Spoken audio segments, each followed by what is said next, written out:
Welcome. I'm Magnus, and I bring you horror stories to help you relax, or maybe to keep you up at night. Tell us where you're from. Are there spooky forests nearby? If you're a fan of scary stories, subscribe and drop a like. Get cozy, and let's begin. My name is Marcus Thorne, 32 years old, and I live in Portland, Oregon. I've always been drawn to solitude and heights. Something about being above it all gives me a sense of control that my job as a software engineer rarely provides.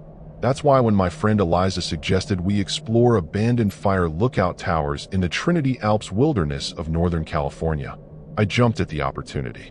Eliza had invited her cousin Vince along too, a wildlife photographer with an uncanny knack for finding places most people overlooked. We packed my Subaru Forester to the brim with camping gear, enough food for 4 days, and far too many flashlights, a nervous habit of mine since childhood. The drive down from Portland took nearly 8 hours, with the last stretch winding through mountains so dense with redwoods and Douglas firs that daylight barely penetrated the canopy. Cell service disappeared about an hour before we reached the trailhead, which suited me fine. I wanted to disconnect. "This tower isn't on any of the official maps," Vince mentioned as we shouldered our packs. His lanky frame seemed to disappear beneath his oversized backpack. It was decommissioned in the late 70s after budget cuts. Most folks around here have forgotten it exists. The trail ahead was overgrown, barely visible among the ferns and underbrush. Late afternoon sunlight filtered through the trees in golden shafts, but the forest floor remained in shadow. The climb was steeper than expected. By the time we'd hiked 4 miles, sweat soaked through my shirt despite the cool September air. Eliza, always the fittest among us, led the way with surprising energy. "We should make it before sunset," she called back. "According to the coordinates, it's just another mile up." I watched her red hair bounce with each step, wondering how she'd convinced me this adventure was a good idea. Just as the last direct sunlight disappeared behind the mountains, we emerged from the tree line onto a rocky outcrop. There it stood, a weathered wooden structure perched on stilts, silhouetted against the darkening sky. The lookout tower seemed to lean slightly, as if bowing from decades of winter storms and neglect. Windows were intact on 3 sides, with the 4th boarded up. A narrow staircase zigzagged up to the entrance, 30 feet above the ground. "Holy shit, you actually found it," I whispered, awestruck by the tower's lonesome presence against the vast wilderness below. The valley stretched for miles, a sea of treetops now transformed into shadowy waves by the approaching night. Somewhere far below, a creek gurgled, and an owl began its evening call. Despite the beauty, something about the tower's silent vigil made my skin prickle with unease. We were arranging our gear at the base when a voice called out from above. "You folks planning to stay the night?" The sudden intrusion made me jump. Looking up, I saw a figure leaning over the railing. In the fading light, I could make out a broad-shouldered man in what appeared to be a Forest Service uniform. "Tower's technically off limits," he continued, "but I won't report you if you don't mind some company." The ranger introduced himself as Thomas Blackwood when we reached the top, extending a weathered hand with dirt-caked fingernails. His grip was surprisingly cold despite the warm evening. "I patrol this sector once a month," he explained. "Check for fire hazards, poachers, that sort of thing." His eyes never quite met ours, always seeming to focus on something just beyond our shoulders. "You're lucky I was here. Doors usually lock tight. Gets dangerous up here during thunderstorms." Thomas insisted we take the main room while he could sleep in what he called the observation closet, a small space where monitoring equipment had once been housed. "I've got more than enough room in there," he said with an odd smile. "Been making do with less for longer than you'd believe." Something about his phrasing struck me as peculiar, but exhaustion clouded my judgment.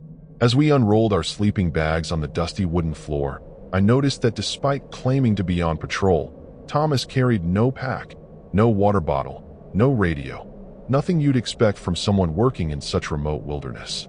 Dawn broke with misty fingers reaching through the trees below us. I woke to find Thomas already outside on the wraparound deck, staring intently at the western ridge. "Storm's coming," he announced without turning. "Big one. Might want to consider heading back early." The sky looked perfectly clear to me, but something in his tone, a certainty that brooked no argument, made me shiver despite the morning warmth. Eliza was adamant we stay. We hiked all this way, she insisted over breakfast. Besides, there's shelter here if it rains. Thomas watched our discussion with an expression I couldn't quite read, absently rubbing a dark stain on his uniform that I hadn't noticed the night before. When I asked how long he'd been working as a ranger, his answer came after an uncomfortable pause. Always been here, one way or another. The forest has a way of keeping its own. Vince shot me a look across the room. I wasn't the only one feeling uneasy. Our plan had been to spend the day exploring the surrounding area, maybe photograph some wildlife, but Thomas suggested we stay close to the tower. Easy to get turned around in these woods, he warned. Had 3 hikers go missing last fall. Never found more than a boot. Despite his ominous words, he offered to show Vince a spot where black bears often appeared at dusk. The two headed off down a barely visible deer trail, leaving Eliza and me to explore the tower more thoroughly. The interior revealed decades of abandonment. Peeling maps from the 1960s, logbooks with entries abruptly ending in November 1977, and strange scratches on the walls that looked disturbingly like tallies. While searching through a cabinet, Eliza found an old personnel file. "Look at this, a list of all the rangers who worked here," she said, blowing dust from the cover. "Maybe your friend Thomas is in here." We flipped through yellowed pages, past black and white photos of stern-faced men and women, until we reached the end. No Thomas Blackwood. An unsettling discovery came when I climbed to the roof access panel. The observation equipment there, weather instruments and radio antennas, hadn't merely deteriorated, they'd been systematically destroyed. Twisted metal and shattered glass had been arranged in patterns reminiscent of strange symbols. When I asked Thomas about it after he returned, without Vince, who had stopped to photograph some tracks, he simply shrugged. "Lightning does strange things at this elevation," he said, though the damage looked deliberate. More disturbing was how he'd known what I found before I described it. As evening approached, so did the storm Thomas had predicted from seemingly nowhere. Dark clouds now loomed on the horizon, and the air felt charged with electricity. Vince still hadn't returned, and my attempts to hide my growing anxiety failed miserably. "He's fine," Thomas assured me, placing a hand on my shoulder that felt both too heavy and too cold. These woods have a way of showing people what they need to see. His eyes, I noticed for the first time, didn't seem to reflect light properly. They absorbed it, like twin wells of darkness. Dinner was a tense affair of dehydrated camping food and silence, broken only by the strengthening wind outside. Thomas declined to eat, saying he'd already taken care of that need elsewhere. The statement, delivered with a subtle smile, sent a chill through me that had nothing to do with the approaching storm. When I tried to use our satellite messenger to check the weather forecast, I found it dead, despite having charged it fully the day before. Thomas watched my frustration with what seemed like amusement. "Electronics don't like it here," he said. "Never have." While Eliza stepped outside to look for Vince, I confronted Thomas directly. "Who are you really?" I demanded, keeping my voice low. "There's no Thomas Blackwood in any Forest Service records we found. You have no gear, no radio." His expression shifted subtly, features hardening like wood calcifying to stone. "You're asking the wrong question, Marcus," he replied, using my name for the first time, though I couldn't recall introducing myself. "It's not who I am. It's what this place needs me to be." Outside, thunder crashed closer than seemed possible, and with it came Eliza's scream. Lightning illuminated the forest in strobing flashes as we rushed onto the deck. Eliza stood frozen at the railing, pointing down at the base of the tower. There, arranged in a perfect circle, were dozens of small animal carcasses, squirrels, rabbits, birds, all facing inward toward the center where Vince's camera lay shattered. "He's watching us," Eliza whispered, her voice nearly lost in the rising wind.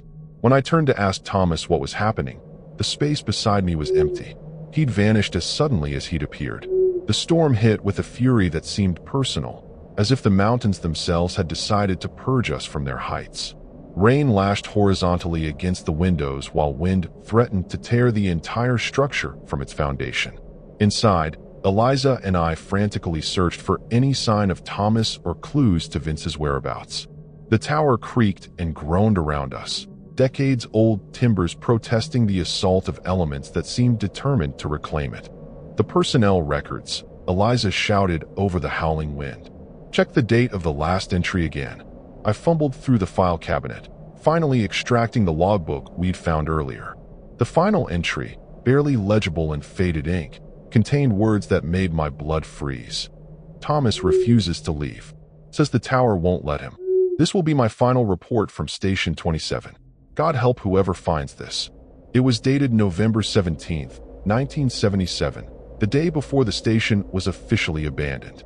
A thunderous crack split the air as a massive pine tree just yards from the tower was struck by lightning, erupting into flames despite the downpour. In its momentary illumination, I saw a figure standing at the edge of the clearing. Vince, soaked and unnaturally still. Relief flooded through me until he stepped forward, his movements jerky and wrong, like a marionette manipulated by unskilled hands. "Marcus," Eliza whispered, her fingernails digging into my arm. His eyes. Even from this distance, I could see that Vince's eyes had changed, two black voids that reflected the burning tree in perfect twin mirrors. He moved toward the tower with that same disjointed gait, stopping at the base of the stairs. "Come down," he called up, his voice somehow audible over the storm, yet strangely flat. "He wants to meet you properly." Behind him, other figures began to emerge from the tree-line, shadowy forms that seemed to flicker between human and something else entirely. Eliza grabbed the emergency axe mounted on the wall, her hands shaking but determined. "Block the stairs," she ordered, already dragging a heavy desk toward the door. I helped her barricade the entrance, piling everything we could find against it. The windows were too small for anything large to enter, but I covered them with maps and charts anyway, unable to bear the sight of what was gathering outside. The tower shuddered continuously now, as if something massive was throwing itself against the support beams below. "It's the tower," I realized aloud, pieces clicking into place with horrifying clarity. "It's not just a lookout, it's a watchtower, built to keep something in, not out." Eliza's face went pale as she connected the same dots. The circle of dead animals, the destroyed equipment, the strange symbols, all warnings and wards that had been systematically dismantled. "And Thomas?" she asked, though I think she already knew the answer. "He wasn't the warden," I replied. "He was the warning." A voice that was and wasn't Thomas's began to emanate from the walls themselves, the timber vibrating with each word. "Every prison needs a keeper. Every keeper needs relief." The temperature in the room plummeted, our breath suddenly visible in clouds before our faces. 46 years is a long shift, the voice continued, seeming to come from everywhere at once. "Your friend has kindly volunteered to take my place." Outside, Vince began to climb the stairs, the unnatural movement of his limbs now accompanied by a sound like branches snapping. The barricade held for precious minutes while we searched desperately for anything that might help us. In a locked drawer that Eliza broke open with the axe, we found a journal belonging to the real Thomas Blackwood. Frantically skimming its pages, we discovered references to an entity the local indigenous tribes had imprisoned in this location centuries before white settlers arrived. The lookout tower had been built unknowingly on top of this ancient site, the height and isolation perfect for both purposes, watching for fires and containing something that could never be allowed to escape. Our discovery came too late. The doors splintered inward, sending our makeshift barricade scattering across the floor. Vince stood in the doorway, but it wasn't just him anymore. Something else occupied the space around him, a darkness that bent light in impossible ways. "The binding weakens," said the thing wearing our friend's face. "The old ways are forgotten. But the hunger never fades." Thomas's voice joined in from behind us, and I turned to find him standing there though no one had entered. "I tried to warn you," he said, looking genuinely regretful. "Now one must stay, or it comes with you when you leave."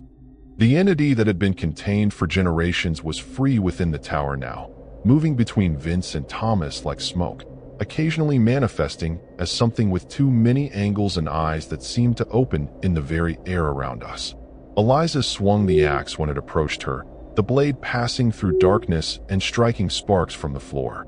I fumbled with matches, remembering a passage from Thomas's journal about the entity's aversion to flame, but my hands shook too violently to light them.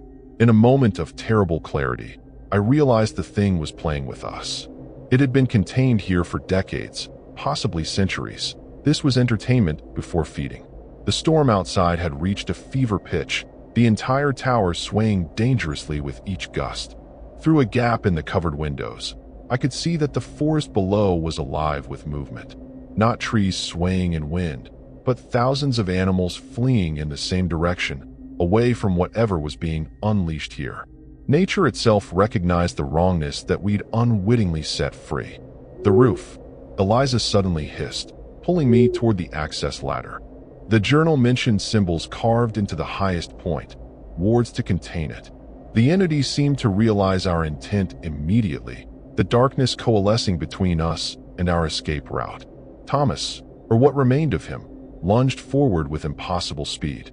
Eliza swung the axe in a desperate arc, connecting with something that should have been shoulder but felt more like striking wet clay. The figure crumpled, not bleeding but deflating, like a costume suddenly emptied of its wearer. I grabbed the journal and matches as Eliza scrambled up the ladder first. The hatch was jammed, rusted shut, or deliberately blocked, but her determination lent her strength. It gave way with a shriek of protesting metal just as Vince's distorted form began climbing after us. We emerged onto the roof in the full fury of the storm, rain lashing our faces and wind threatening to tear us from our precarious perch. The sheets of metal roofing shifted beneath our feet, decades of neglect having loosened their moorings.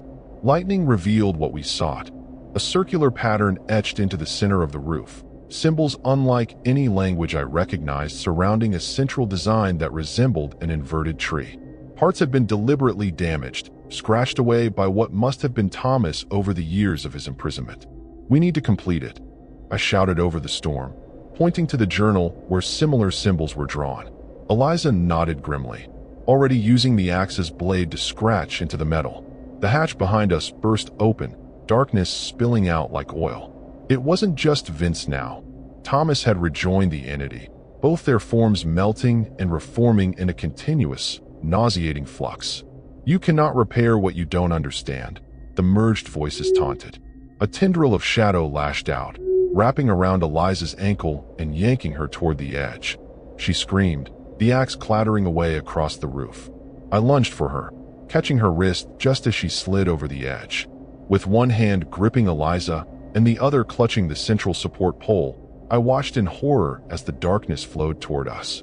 In desperation, I pressed my palm against the incomplete symbol, feeling metal bite into skin. Blood welled between my fingers, and the effect was immediate. The darkness recoiled as if burned, a sound like 1,000 voices screaming in unison rising above even the storm's fury. "Blood remembers." Thomas's voice emerged briefly from the cacophony. "The old ways require sacrifice." I pulled Eliza back onto the roof as understanding dawned with terrible clarity. The binding that had held the entity for generations hadn't just been symbols, it had been sealed with blood, and now it demanded renewal. The journal had mentioned a willing guardian, someone who chose to remain and maintain the prison. Thomas hadn't been trapped, he had volunteered, until decades of isolation drove him to seek release through us. The tower shuddered violently, a support beam cracking below with a sound like a gunshot. We had minutes, maybe seconds, before the entire structure collapsed. "The car keys are in my pocket," I told Eliza, pressing them into her hand along with the satellite messenger. "Get down and get out. Follow the animal trails. They're running from this place for a reason." She shook her head vehemently, refusing to understand what I was suggesting. "I'm not leaving you. It needs a guardian," I explained, the realization grim but certain. "If we both leave, it comes with us. If no one stays, it's free." Another support beam gave way, the tower listing dangerously to one side. The darkness had retreated to the hatch, but was watching, waiting, its hunger palpable in the air between us. I could feel its attention like a physical weight, assessing, considering the choice before me. "I'll find another way out," I lied, knowing there wasn't one. "Go." Eliza saw the truth in my eyes and sobbed once, a broken sound nearly lost in the storm. She clasped my bloodied hand in hers, then scrambled toward the maintenance ladder bolted to the tower's exterior, a route bypassing the darkness waiting below. I watched until she disappeared from view, then turned to face what remained of Thomas and Vince. "I understand now," I said, approaching the hatch. "A prison needs a keeper. blood continued to flow from my palm, and I let it drip onto the symbols, completing what Eliza had started. The effect was instantaneous. The symbols blazed with an inner light that had nothing to do with electricity or fire. The darkness howled, writhing as if in agony. For a moment, I saw Thomas clearly, his form separating from the entity, an expression of profound relief crossing his features before he dissolved entirely. Vince remained, his body still moving with those wrong, jerky movements. But now the darkness was receding, flowing back into the center of the pattern I had reactivated. I stood at the edge of the roof, watching Eliza's headlamp bobbing through the trees below as she fled. The storm was already beginning to subside, clouds thinning to reveal patches of star-filled sky. The tower had stabilized, the imminent collapse somehow averted by the renewal of the binding. Inside me, I could feel something new, or perhaps incredibly ancient, taking root. Knowledge that wasn't mine filtered through my consciousness. How to maintain the wards, how to strengthen them with each passing season, how to ensure the entity remained contained. The price of this knowledge was clear. I was the new guardian now, bound to this place for as long as I could endure. I wondered how long it would be before isolation and the constant presence of the thing below drove me to seek my own replacement, as Thomas had done. How many years before I too would appear to weary hikers, offering shelter with cold hands and eyes that didn't catch the light quite right. The thought should have terrified me, but instead, I felt a strange acceptance settling over me like the clearing sky above. Seasons passed. I marked them by the changing colors of the forest below, by the migrations of birds that never approached the tower, by the slow deterioration of the few possessions I had carried up with me that fateful night. My phone died within days, the satellite messenger within weeks. I tallied time on the walls with charcoal from the small fires I kept burning constantly, both for warmth and for the entity's containment. It feared fire, retreating from even the smallest flame. I learned to coexist with my prisoner. During daylight hours, it remained dormant, a shadow pooled beneath the floorboards. At night, it would rise like mist, testing boundaries, seeking weaknesses in the binding I meticulously maintained with blood and intention. Sometimes it wore Vince's face, other times Thomas's. Occasionally, it fashioned new visages from memory or nightmare. It spoke with voices stolen from my past, tried to trick me with promises I knew it couldn't keep. "Let me go," it would whisper, "and I'll let you go too." The lying came easily to it. I knew the truth. There was no release for either of us. The binding that held it captive also anchored me to this place. I had become part of the ward, my blood, and were reinforcing the ancient symbols. Some days I wondered if I was still fully human, or if my continued proximity to the entity was changing me in subtle, irreversible ways. My reflection in the rainwater I collected showed a face growing leaner, eyes set deeper, skin taking on the weathered quality of the tower's wooden walls. Rescue never came. I hadn't expected it to. Eliza would have reported me missing, but without a body, searches would eventually be abandoned. The tower didn't appear on official maps, and even if search parties came close, I suspected they would find themselves mysteriously turned around, paths suddenly unfamiliar, compasses unreliable. The forest protected its secrets. Sometimes, on the clearest nights, I could see distant lights in the valley, campfires or cabins, and the sight would bring a loneliness so acute I could barely breathe. Winter brought new challenges. Snow isolated the tower completely, drifts climbing the stilts until they reached the lower windows. Cold seeped through every crack, and maintaining the small fire became my obsession. The entity grew stronger in darkness, feeding on my fear and discomfort.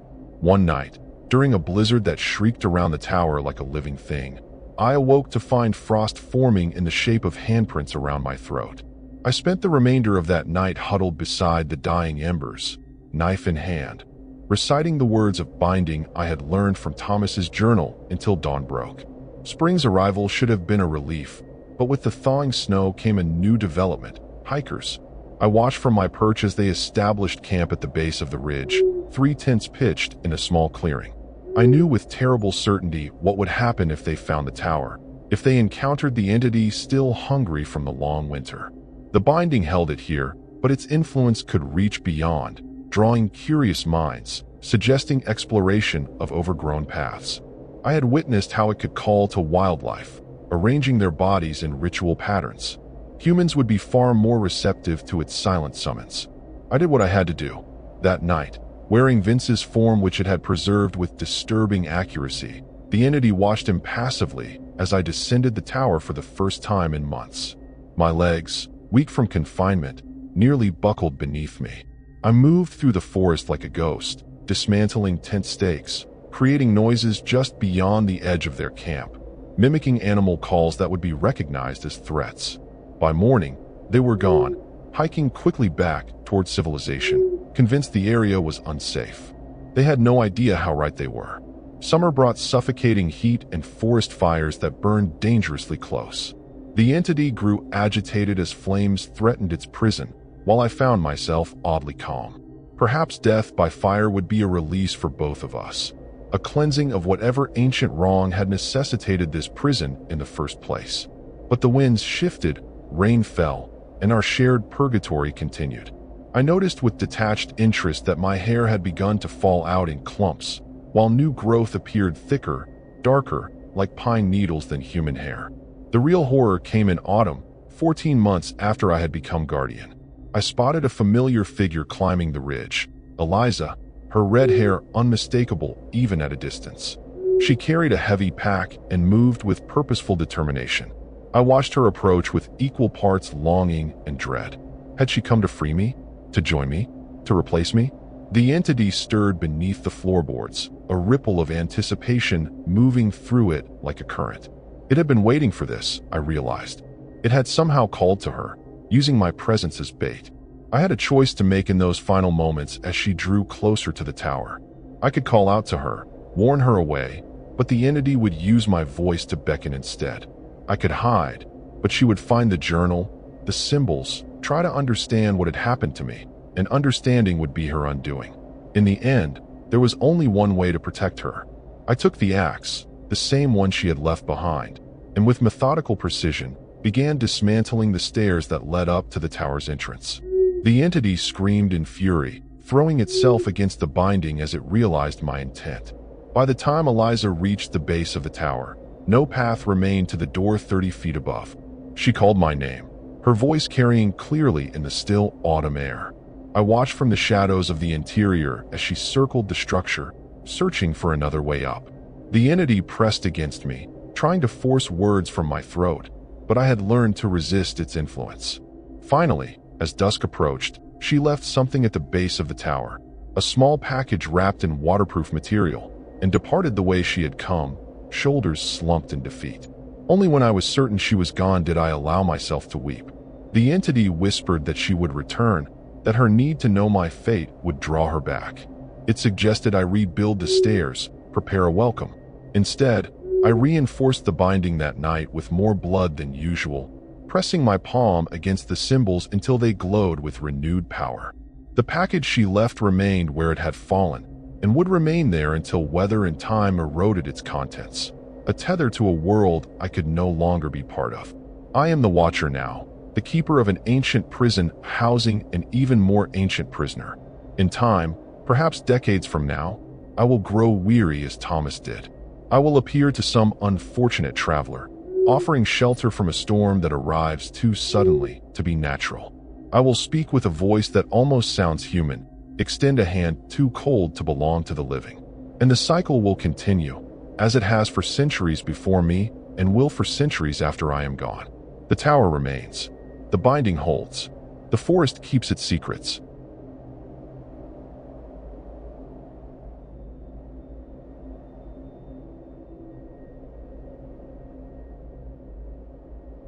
My name is Lena Kasdan, 28 years old, and I live in Seattle, Washington. I've always been fascinated by fire lookout towers, those lonely sentinels standing watch over vast wilderness. As a freelance photographer specializing in abandoned places, these remote structures represented the perfect subject for my next photo series. Northern California's Shasta Trinity National Forest has several decommissioned towers that have fallen into beautiful decay, forgotten by all except the most dedicated hikers and history buffs. I'd spent months researching locations, poring over old forestry maps and obscure hiking forums until I found mention of the Cinder Peak Lookout, a tower so remote it didn't appear on any official trail guides. My boyfriend Dylan had initially planned to join me, but a last-minute work emergency left me contemplating the journey alone. That's when my college roommate Valerie volunteered to come along. I could use some time away from civilization, she'd said over the phone, her voice carrying that edge of restlessness I recognized from our university days when she'd disappear on solo hikes for days at a time. Val had always been the more adventurous one, the person who pushed boundaries while I documented them through my camera lens. Having her along was reassuring, especially considering the isolated nature of our destination. We met at a small diner in Reading, the kind of place where the waitress calls you honey and the coffee never stops flowing. Val looked different from the last time I'd seen her. Her usually short blonde hair had grown past her shoulders, and a new collection of tattoos decorated her arms. But her smile was the same, that wild glint in her eyes unchanged. "I brought someone else," she announced, gesturing toward the parking lot where a lanky man was unloading gear from a battered pickup truck. "This is Remy. He knows the area better than any map." I tried to hide my disappointment at this unexpected addition to our party, but something about Remy's quiet intensity immediately put me on edge.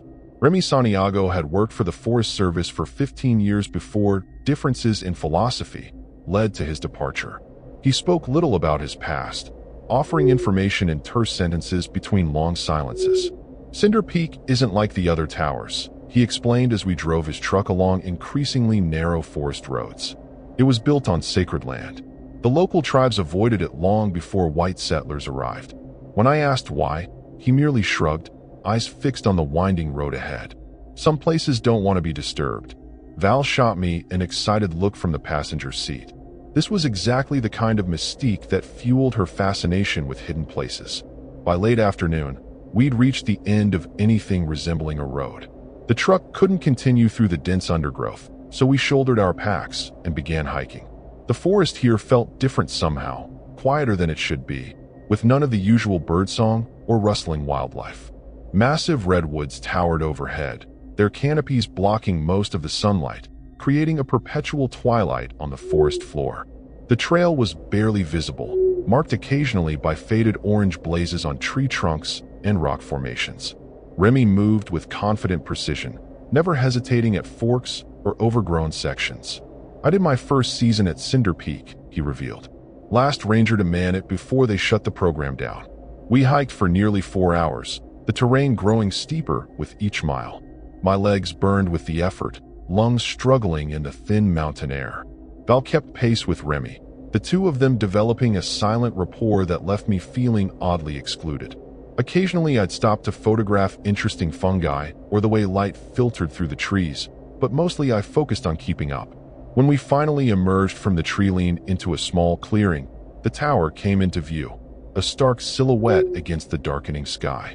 Unlike most lookouts I'd researched, this one appeared almost oppressively massive, its observation deck sitting atop a structure that seemed more fortress than fire tower. "Jesus," Val whispered beside me. "It's like something out of a horror movie." She wasn't wrong.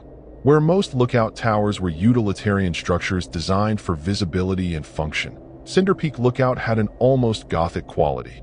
The wood darkened by decades of exposure, windows boarded with crossed planks, a steep staircase winding around its base like a strangling vine. Yet the foundation and frame remained remarkably intact despite years of abandonment. Remy watched our reactions with an unreadable expression. "Home sweet home," he murmured, stepping forward to begin clearing debris from the staircase. While Val helped Remy prepare the tower for our overnight stay, I circled the base, taking photographs in the fading light. The structure cast a shadow that seemed disproportionately large, stretching across the clearing like a dark hand. Near the foundation, I discovered carvings in the supporting beams, symbols unlike any I'd seen before, certainly not the typical graffiti left by hikers or the standard markings of Forest Service workers. They appeared old, the edges worn smooth by time and weather. When I asked Remy about them later, he paused in the midst of unlocking the heavy padlock securing the tower's entrance. "Warnings," he said simply. "Every culture has a way of marking what shouldn't be disturbed." Despite my growing unease, excitement took over as we climbed the creaking stairs to the observation deck. The interior was dusty but surprisingly preserved. maps still pinned to walls, logbooks stacked on a small desk, even an old cast iron stove in one corner. Remy lit several lanterns, casting the space in a warm amber glow that softened the decades of abandonment. The service used to check on these places, he explained, running a hand along a shelf lined with faded bird identification books. But budget cuts changed that. Now they just pretend places like this don't exist anymore. As night fell completely, the small windows of the lookout framed perfect rectangles of star-studded sky. I set up my camera for long exposure shots while Val unpacked our sleeping bags. For a moment, it felt perfectly peaceful, just three people enjoying the solitude of this forgotten watchtower. That feeling wouldn't last through the night. The first sign that something was wrong came around midnight. I woke to a sound I couldn't immediately identify, a rhythmic tapping against the exterior wall, too regular to be branches moved by wind. Sitting up in my sleeping bag, I noticed Remy, already awake, sitting cross-legged by one of the windows, staring out into darkness. "What is that?" I whispered, careful not to wake Val, who slept soundly nearby. Remy didn't turn around. "The tower's settling," he replied, though something in his tone suggested he didn't believe his own explanation. I joined him at the window, camera in hand, hoping to capture whatever night wildlife might be causing the disturbance. Through the viewfinder, I saw nothing but dense forest and moonlit clearing. But when I lowered the camera, just for a split second, I could have sworn I saw movement. A figure standing at the tree line, motionless except for one arm that seemed to rise and fall in perfect time with the tapping. Morning revealed no evidence of visitors, no footprints in the clearing, no disturbance to the staircase we'd swept clean the previous evening. Val was eager to explore the surroundings, particularly a small lake Remy had mentioned was about a mile east of the tower. I decided to stay behind to photograph the interior in morning light, carefully documenting the decades of history preserved within these walls. The logbooks proved especially fascinating. Daily records of weather conditions, wildlife sightings, and the occasional poetic observation about life in isolation. The entry stopped abruptly in October 1989, the final page containing just 3 words in handwriting different from the rest. "IT watches back." Left alone in the tower, I became acutely aware of its sounds. The gentle creaking as temperatures changed, the whisper of wind through small cracks in the walls, and occasionally, something that sounded suspiciously like footsteps on the level below me. Twice I descended the interior ladder to check, finding nothing but empty rooms with dust undisturbed. The third time I heard it, I called out, "Remy? Val?" No response came, but the footsteps stopped immediately. When they resumed minutes later, they seemed to pace directly beneath where I stood, as if matching my movements. By early afternoon, concern for Val and Remy began to overshadow my unease about the tower itself. They should have returned hours ago from what was supposed to be a brief excursion. Cell service was non-existent, and the tower's old radio equipment was long dead. I found myself repeatedly scanning the tree line with my camera's telephoto lens, searching for any sign of movement. During one such survey, I spotted something unexpected, a small structure barely visible among the trees, perhaps a quarter-mile west of the tower. It appeared to be a cabin or shed that Remy hadn't mentioned in his orientation to the area.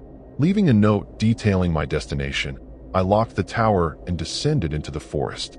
The air felt noticeably colder as I followed what seemed to be an overgrown trail toward the structure I'd spotted. As I drew closer, I realized it was an old storage shed, likely used by tower personnel for equipment too large or dangerous to keep in the main structure. The padlock on its door had long since rusted away, leaving only a metal loop through which someone had threaded a length of red cord. Recently placed, the material still bright and unworn by weather. Inside, the shed contained the expected assortment of tools: axes, shovels, replacement glass for the tower windows, but also unexpected items that seemed out of place. Dozens of small animal traps hanging from the walls, jars of preserved specimens I couldn't identify in the dim light, and most disturbingly, hundreds of photographs pinned to a large corkboard. Moving closer, I realized with growing horror that they were all pictures of the tower, taken from various angles and distances. Some were obviously decades old, others more recent, a few showing people standing on the observation deck. People I didn't recognize, all photographed from the forest without their knowledge. Among the photos, I found several of the current year, including one that made my blood run cold. Val, Remy, and myself arriving just yesterday, captured perfectly despite my certainty that we'd been alone. The photographer had somehow documented our arrival from multiple positions around the clearing without any of us noticing their presence. At the center of this disturbing collection was a detailed map of the area with markings I didn't understand, red circles around certain dates, lines connecting different locations, and a series of tallies that had been meticulously maintained, the most recent appearing to have been made that very morning.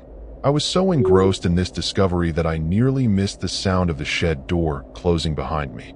Spinning around, I found myself facing not an intruder but absolute darkness. The door had somehow closed itself, and the single window was now covered by something opaque from the outside.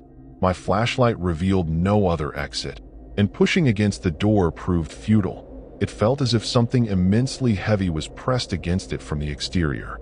As panic began to rise, my flashlight caught something moving in the corner of the shed. Not a person, but what appeared to be writing forming on the wall, black lines spreading like growing vines to form words. The watchers must be watched. The sound of splintering wood broke through my paralysis. Someone was breaking down the shed door from outside. Light flooded in as the door gave way, revealing Remy standing there, axe in hand, his expression grim. "We need to leave," he said, eyes darting past me to the wall where I'd seen the writing, now conspicuously blank. "Val's gone missing." He pulled me outside, where late afternoon shadows had begun to stretch across the forest floor. We got separated near the lake. I've been searching for hours. His clothes were dirty and torn, a long scratch running down one side of his face. Something in his demeanor had changed, the quiet confidence replaced by barely contained panic. We spent the remainder of daylight calling for Val, combing the immediate area around the tower and lake with increasing desperation. Remy insisted we return to the tower before complete darkness, his earlier comment about leaving apparently forgotten in the urgency of finding our missing companion. As we climbed the stairs, I described what I'd found in the shed, the photographs, the map, the writing on the wall. Remy listened without comment until I finished, then simply said, "This place attracts obsession. Happened to rangers before. Happened to me." He rolled up his sleeve to reveal a tattoo matching the symbols carved into the tower's foundation beams. Started as a research project, ended up being much more. Night fell with unusual swiftness, darkness seemingly flowing from the forest rather than descending from above. Remy built a fire in the old stove, its light casting long shadows across the observation deck. "We'll search again at first light," he said, his voice carrying less conviction than his words. "For now, we need to stay here. Together." He produced a flask from his pack, taking a long drink before passing it to me. The whiskey burned going down, but did little to quiet my growing certainty that Val's disappearance was connected to whatever I'd encountered in the shed. "Remy," I began carefully, "you said this tower was built on sacred land. What exactly were they trying to keep watch over?" His laugh held no humor. "That's the question, isn't it? Everyone assumes lookout towers were built to spot fires. Some were. Not this one." He moved to one of the maps still pinned to the wall, yellowed with age but still legible. "Notice anything strange about the sight lines?" I studied the concentric circles drawn from the tower's position, standard practice for marking visible distances for fire spotters, but realized they weren't measuring outward views. They were measuring inward, focusing on a single point about a mile from the tower. "The lake. The indigenous people called it the hungry water," Remy continued. "Place where things went in but didn't come out. Early settlers lost livestock there. Later, hikers. The Forest Service built this tower to keep people away, not to spot fires." As if summoned by our conversation, the tapping sound from the previous night returned, that same rhythmic pattern against the exterior wall. This time, however, it moved, circling the tower, occasionally accelerating before returning to its steady beat. Remy extinguished all but one lantern, motioning for me to stay away from the windows. "Don't look directly at it," he whispered. "That's how it recognizes you." Before I could ask what it was, a new sound joined the tapping. Val's voice, calling my name from outside, asking to be let in. My instinct was to rush to the door, but Remy's hand clamped around my wrist with surprising strength. "That's not Val anymore," he said, his voice barely audible. Your friend went to the lake. Hours passed in tense silence, broken only by the continuing taps and increasingly desperate calls in Val's voice. Around 3 a.m., something heavy struck the roof, sending dust raining down on us. Footsteps moved back and forth overhead, stopping directly above where we sat huddled near the dying fire in the stove. A scraping sound followed, like nails or claws slowly dragging across the wooden shingles.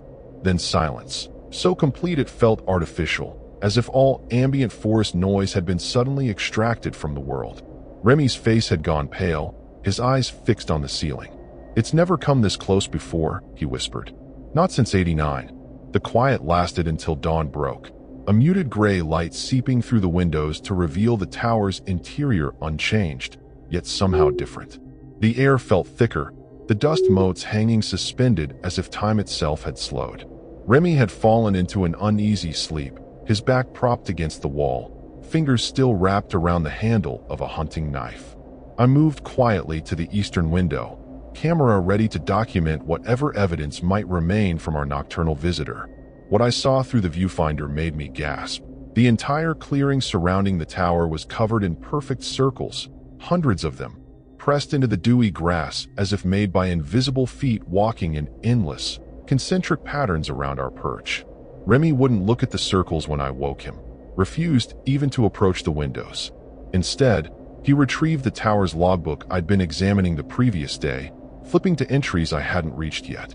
October 1989, he read aloud. 3 researchers disappeared at the lake. The ranger on duty reported seeing circles like those before they vanished. Next day, something that looked like those researchers came back, asking to be let into the tower. His finger traced down to the final entry I'd seen before. IT watches back. After that, they closed the tower. But some of us kept coming back, watching, documenting, trying to understand what lives in that lake. The realization hit me with sickening clarity. Remy hadn't brought us here as a guide for my photography project. He'd brought us as bait, or specimens, or whatever someone studying an unknown entity might need. You knew, I accused, backing away from him. You deliberately took Val to that lake. He didn't deny it, merely shrugged with an effect that seemed suddenly too detached, too clinical. People have been disappearing here for centuries, he replied. But no one's ever properly documented the process. The transformation. Your photos could provide evidence the scientific community couldn't ignore. His hand moved toward his pack, toward my camera I realized he must have taken while I slept. Before our confrontation could escalate further, a sound from outside interrupted, the unmistakable mechanical rumble of a vehicle engine. Through the window, I spotted a Forest Service truck pulling into the clearing, navigating carefully around the mysterious circles in the grass. 2 uniformed rangers emerged, looking up at the tower with expressions of concern. Hello, a female voice called up. We got reports of smoke from this location. Is anyone up there? Remy's reaction was immediate and violent. He lunged for the door, clearly intending to prevent me from responding. In the struggle that followed, I managed to knock him off balance, his head striking the edge of the cast iron stove with a sickening crack. He lay still, blood pooling beneath his temple, as I screamed for help from the window above. The Rangers, Diaz and Wilcox according to their nameplates, reacted with practiced efficiency, securing Remy with handcuffs despite his unconscious state before addressing his injury. We've been tracking this guy for months, Diaz explained as her partner radioed for emergency evacuation. Remington Santiago isn't his real name. He's wanted in connection with at least 3 disappearances in wilderness areas across the Pacific Northwest. As she spoke, Wilcox discovered my camera in Remy's pack, along with a research journal containing detailed observations of previous subjects he had brought to various remote locations. The clinical language describing their experiences and eventual fates turned my stomach. Val hadn't been his first victim, merely the latest in a series of carefully documented disappearances. With Remy secured, Ranger Diaz accompanied me in searching for Val, while Wilcox maintained position at the tower. We began at the lake, following the trail Remy and Val had supposedly taken the previous day. The lake itself was smaller than I'd imagined, perhaps 100 yards across, its surface an unnatural obsidian black that reflected nothing, not the sky above, not the trees surrounding it, not our figures standing at its edge. "This shouldn't be here," Diaz murmured, consulting her map with a frown. "This area is marked as a dry ravine." She radioed this discrepancy to Wilcox, who responded with confusion, confirming that no lake appeared on any official Forest Service maps of the area. As we circled the lake's perimeter, calling Val's name, I noticed small objects scattered along the shoreline. Watches, jewelry, fragments of clothing, all partially buried in the dark mud, as if discarded or forgotten. Diaz documented each item we found, her expression growing increasingly troubled. Some of these match descriptions of personal effects belonging to hikers reported missing decades ago, she explained, carefully bagging a tarnished locket containing a faded photograph. My hope of finding Val alive diminished with each discovered relic, each mute testimony to previous visitors who had never returned from this unmarked body of water. Our search took on new urgency when we discovered fresh footprints leading into the lake, a single set, matching the size and tread pattern of Val's hiking boots. They proceeded directly into the water, with no corresponding tracks showing an exit point. Diaz immediately called for additional search and rescue resources, but her radio returned only static when she tried to reach dispatch. Cell phones remained equally useless, the signal non-existent this deep in the forest. We were effectively isolated, with a potentially life-threatening situation developing and an injured suspect back at the tower. "We need to return for backup gear," Diaz decided. "I have diving equipment in the truck. If your friend went into that water." The hike back to the tower took longer than it should have. Landmarks I was certain we'd passed seeming to appear from different directions, familiar rock formations suddenly unfamiliar. Diaz maintained a professional calm, but I could see worry creeping into her expressions as she repeatedly consulted her compass, which spun erratically despite her tapping the casing. "Electromagnetic anomalies are common in this region," she offered as explanation, though her tone suggested this particular anomaly exceeded her experience. When we finally emerged from the tree-line, the tower stood exactly where we'd left it, yet somehow altered, the angles of its construction seeming subtly wrong, as if viewed through a distorting lens. Something was definitely different about the clearing as well. The mysterious circles in the grass had vanished completely, replaced by a single wide path of flattened vegetation leading from the forest's edge directly to the tower stairs. Most concerning was the absence of the Forest Service truck that had been parked nearby, and no sign of Wilcox or our captive.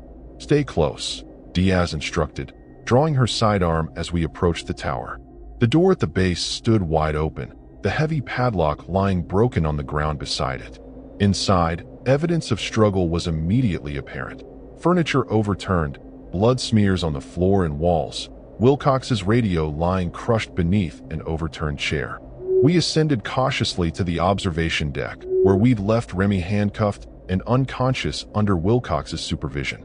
Both men were gone, the handcuffs lying open on the floor beside a larger pool of blood than I'd seen when we departed. Diaz's professional demeanor finally cracked as she surveyed the scene, her breathing quickening as she repeatedly attempted to raise anyone on her radio.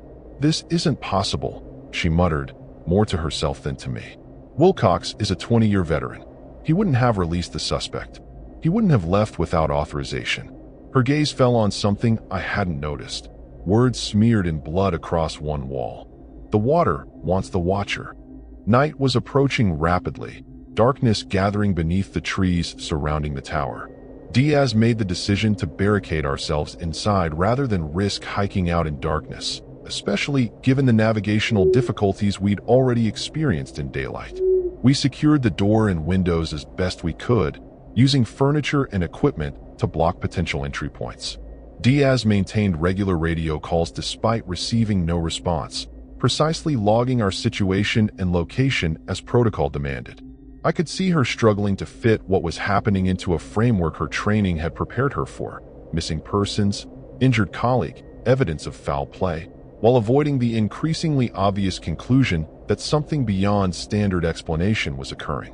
As darkness completed its conquest of the forest, the tapping began again. That same rhythmic pattern I'd heard the previous night, but now coming simultaneously from all sides of the tower, as if dozens of identical sources were producing the exact same sound in perfect synchronization. Diaz positioned herself with sight lines to multiple windows, her weapon drawn but uncertainty evident in her posture. "Identify yourself," she called out repeatedly, professional training warring with growing fear. No verbal response came, but the tapping accelerated briefly before settling back into its steady rhythm. Then, cutting through the percussion like a knife, came a voice I recognized. Not Val's this time, but Ranger Wilcox's, calling up to his partner with calm assurance that everything was under control, that she should come down and help with the injured suspect. Diaz's training warred visibly with her instincts as her partner's voice continued to call for her, growing gradually more insistent, more demanding. "That's not Wilcox," I whispered, recalling Remy's warning from the night before. "Whatever took Val is using his voice now." Diaz didn't argue, but her knuckles whitened around her weapon's grip as a new voice joined the first, Remy now, alternating with Wilcox and calling for us to unlock the door, to trust them, to come down. Most disturbing was how the voices began to synchronize, speaking the same words simultaneously until they achieved a perfect unison that no human coordination could produce.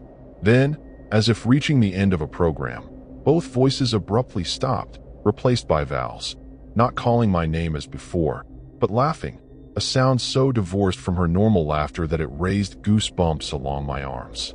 Dawn could not come quickly enough, each hour of darkness stretching into what felt like days. The voices continued intermittently throughout the night, cycling through everyone now.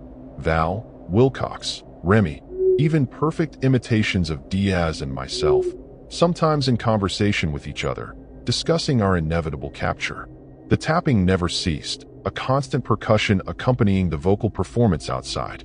Several times, heavy footsteps circled the observation deck roof, and twice the entire tower shook as if something massive had thrown itself against the supporting beams.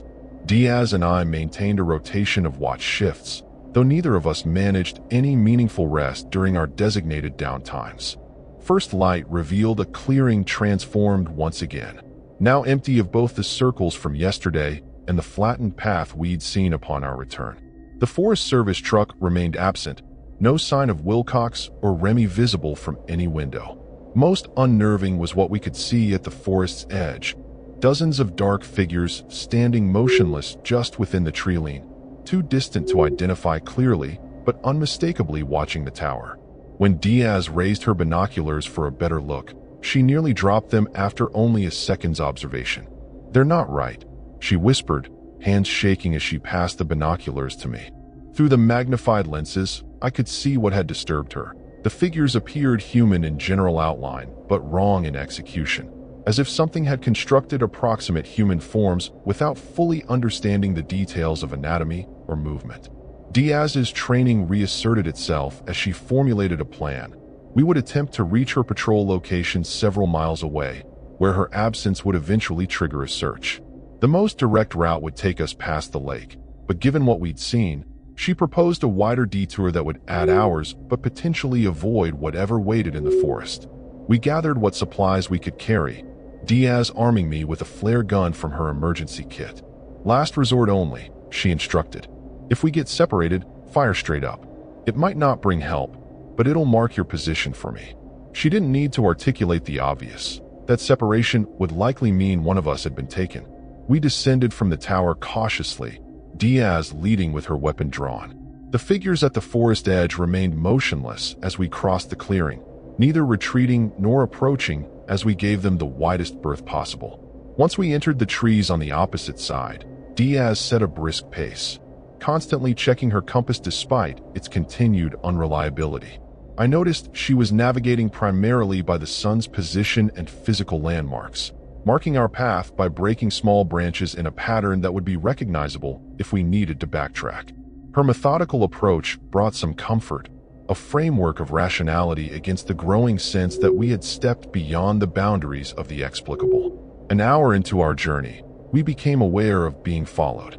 No visual confirmation was possible through the dense undergrowth, but sounds of movement paralleled our course, sometimes directly behind, sometimes flanking our position on either side. Diaz maintained our pace, signaling me to silence when I attempted to discuss what we both clearly heard. "They're hurting us," she finally whispered during a brief rest. "Every time we try to turn east, the sounds intensify on that side, forcing us back west." The implication was clear and terrifying. Despite our attempted detour, we were being deliberately guided toward the lake. Our fears were confirmed when we crested a small rise and saw black water gleaming through the trees ahead. The lake shouldn't have been there. Our planned route should have taken us miles from it. Yet somehow we had arrived at the exact location we tried to avoid. More disturbing was what waited at the shoreline. The Forest Service truck, partially submerged at the lake's edge, its doors open and interior filled with the same black water that defied all reflections. Nearby lay Wilcox's uniform jacket, perfectly folded on a flat rock, his badge and nameplate arranged precisely on top. Of the ranger himself, there was no sign. Diaz's composure finally broke at the sight of her partner's abandoned effects. She approached the lake's edge cautiously, calling his name despite what we both now understood about the voices we'd heard during the night. As she knelt to examine the uniform, I noticed movement in the water behind her, not a splash or ripple, but a subtle shifting of darkness beneath the surface, a concentration of greater blackness rising toward where she crouched. "Diaz," I shouted in warning, but too late. A liquid tendril, like water given impossible cohesion, shot from the lake's surface and wrapped around her ankle. She fired 3 rapid shots into the water before being yanked off her feet and dragged toward the depths with terrifying speed. What followed exists in my memory as fragments of nightmare. Diaz's fingers digging furrows in the mud as she fought against the inexorable pull, her eyes meeting mine in a final moment of horrified realization before she disappeared beneath the surface. The lake settling back to perfect stillness within seconds, as if nothing had disturbed it, and most haunting, the slow emergence of ripples minutes later as something began to rise from where she had vanished. I didn't wait to see what might emerge. Blind panic propelled me back into the forest, running without direction or purpose except escape from that hungry darkness. I ran until exhaustion forced me to stop, lungs burning and legs trembling from exertion. Disoriented and lost, I reached for the flare gun Diaz had given me, only to find it missing, likely dropped during my panicked flight. As my breathing slowed, I became aware of a familiar sound permeating the forest, that same rhythmic tapping that had surrounded the tower, but now seemingly coming from all directions at once, as if the entire forest were participating in its production. With the sound came recognition of my surroundings. I had somehow circled back to the clearing where the lookout tower stood, its dark silhouette visible through the trees ahead. With no better option available, I returned to the tower, climbing the stairs with leaden feet and the certainty that I was entering a trap. The interior remained as we had left it hours earlier, the barricades we'd constructed still in place despite our exit through them. Lacking the energy or will to maintain a defensive position alone, I simply secured the door and collapsed near the window, facing the lake's direction. As the last daylight faded, I noticed movement in the clearing below. The dark figures from the tree line had emerged, forming a perfect circle around the tower, their approximate bodies now visible in the dying light. They weren't merely watching now, they were waiting. Night brought the expected chorus of voices: Val, Remy, Wilcox, now joined by perfect imitations of Ranger Diaz, calling up with increasingly specific details that only she would know, recounting our experiences together with flawless accuracy. The tapping continued beneath the voices, an unbroken rhythm that seemed to be slowly synchronizing with my heartbeat. I recognized the psychological warfare at work: isolation, sensory manipulation, the erosion of certainty about what was real. Understanding the technique did nothing to diminish its effectiveness. By midnight, I found myself questioning whether anything I'd experienced had been real, whether Val and the Rangers had existed at all, or were merely constructs of a mind fragmenting under pressure. In the darkest hour before dawn, a new sound joined the cacophony outside, the metallic scrape of the lock I'd secured being manipulated from outside. I watched in helpless fascination as the deadbolt slowly rotated to the unlocked position. Though no key had been inserted, no physical force applied to the mechanism.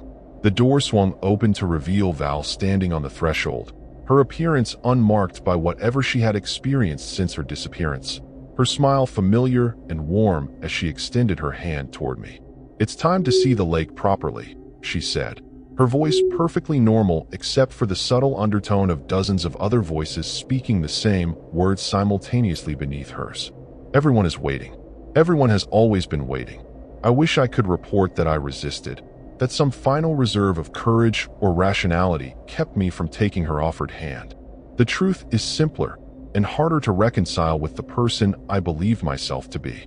Exhaustion, isolation, and the fundamental human need for connection overcame whatever survival instinct remained after 2 nights of psychological siege. I stepped forward and placed my hand in hers, noting distantly how cold her skin felt against mine. Together we descended the tower stairs, passing between the silent watchers who parted to create a path leading toward the lake. Val spoke continuously as we walked, describing wonders beneath the water, ancient knowledge preserved in perfect darkness, the communion of minds freed from individual limitation. Her words blurred together until they became indistinguishable from the tapping that still surrounded us, now perfectly synchronized with my pulse. They found my camera 2 months later, washed up on a riverbank nearly 50 miles from Cinder Peak. The memory card contained hundreds of photographs documenting our journey to the tower, our exploration of its interior, and inexplicably, detailed images of my own descent to the lake, taken from multiple angles that would have required several photographers positioned throughout the forest. The final image shows my reflection in impossible detail on the lake's surface, a reflection that should not have existed given the water's light-absorbing properties. In it, my expression is one of perfect peace as darkness rises around me in tendrils both liquid and solid, embracing rather than consuming. Park rangers and search parties have found no other trace of our group, no evidence of the lake itself, which does not appear on any official map. The tower stands empty according to official reports, though hikers occasionally report seeing lights in its windows at night and hearing voices calling them by name from the surrounding forest.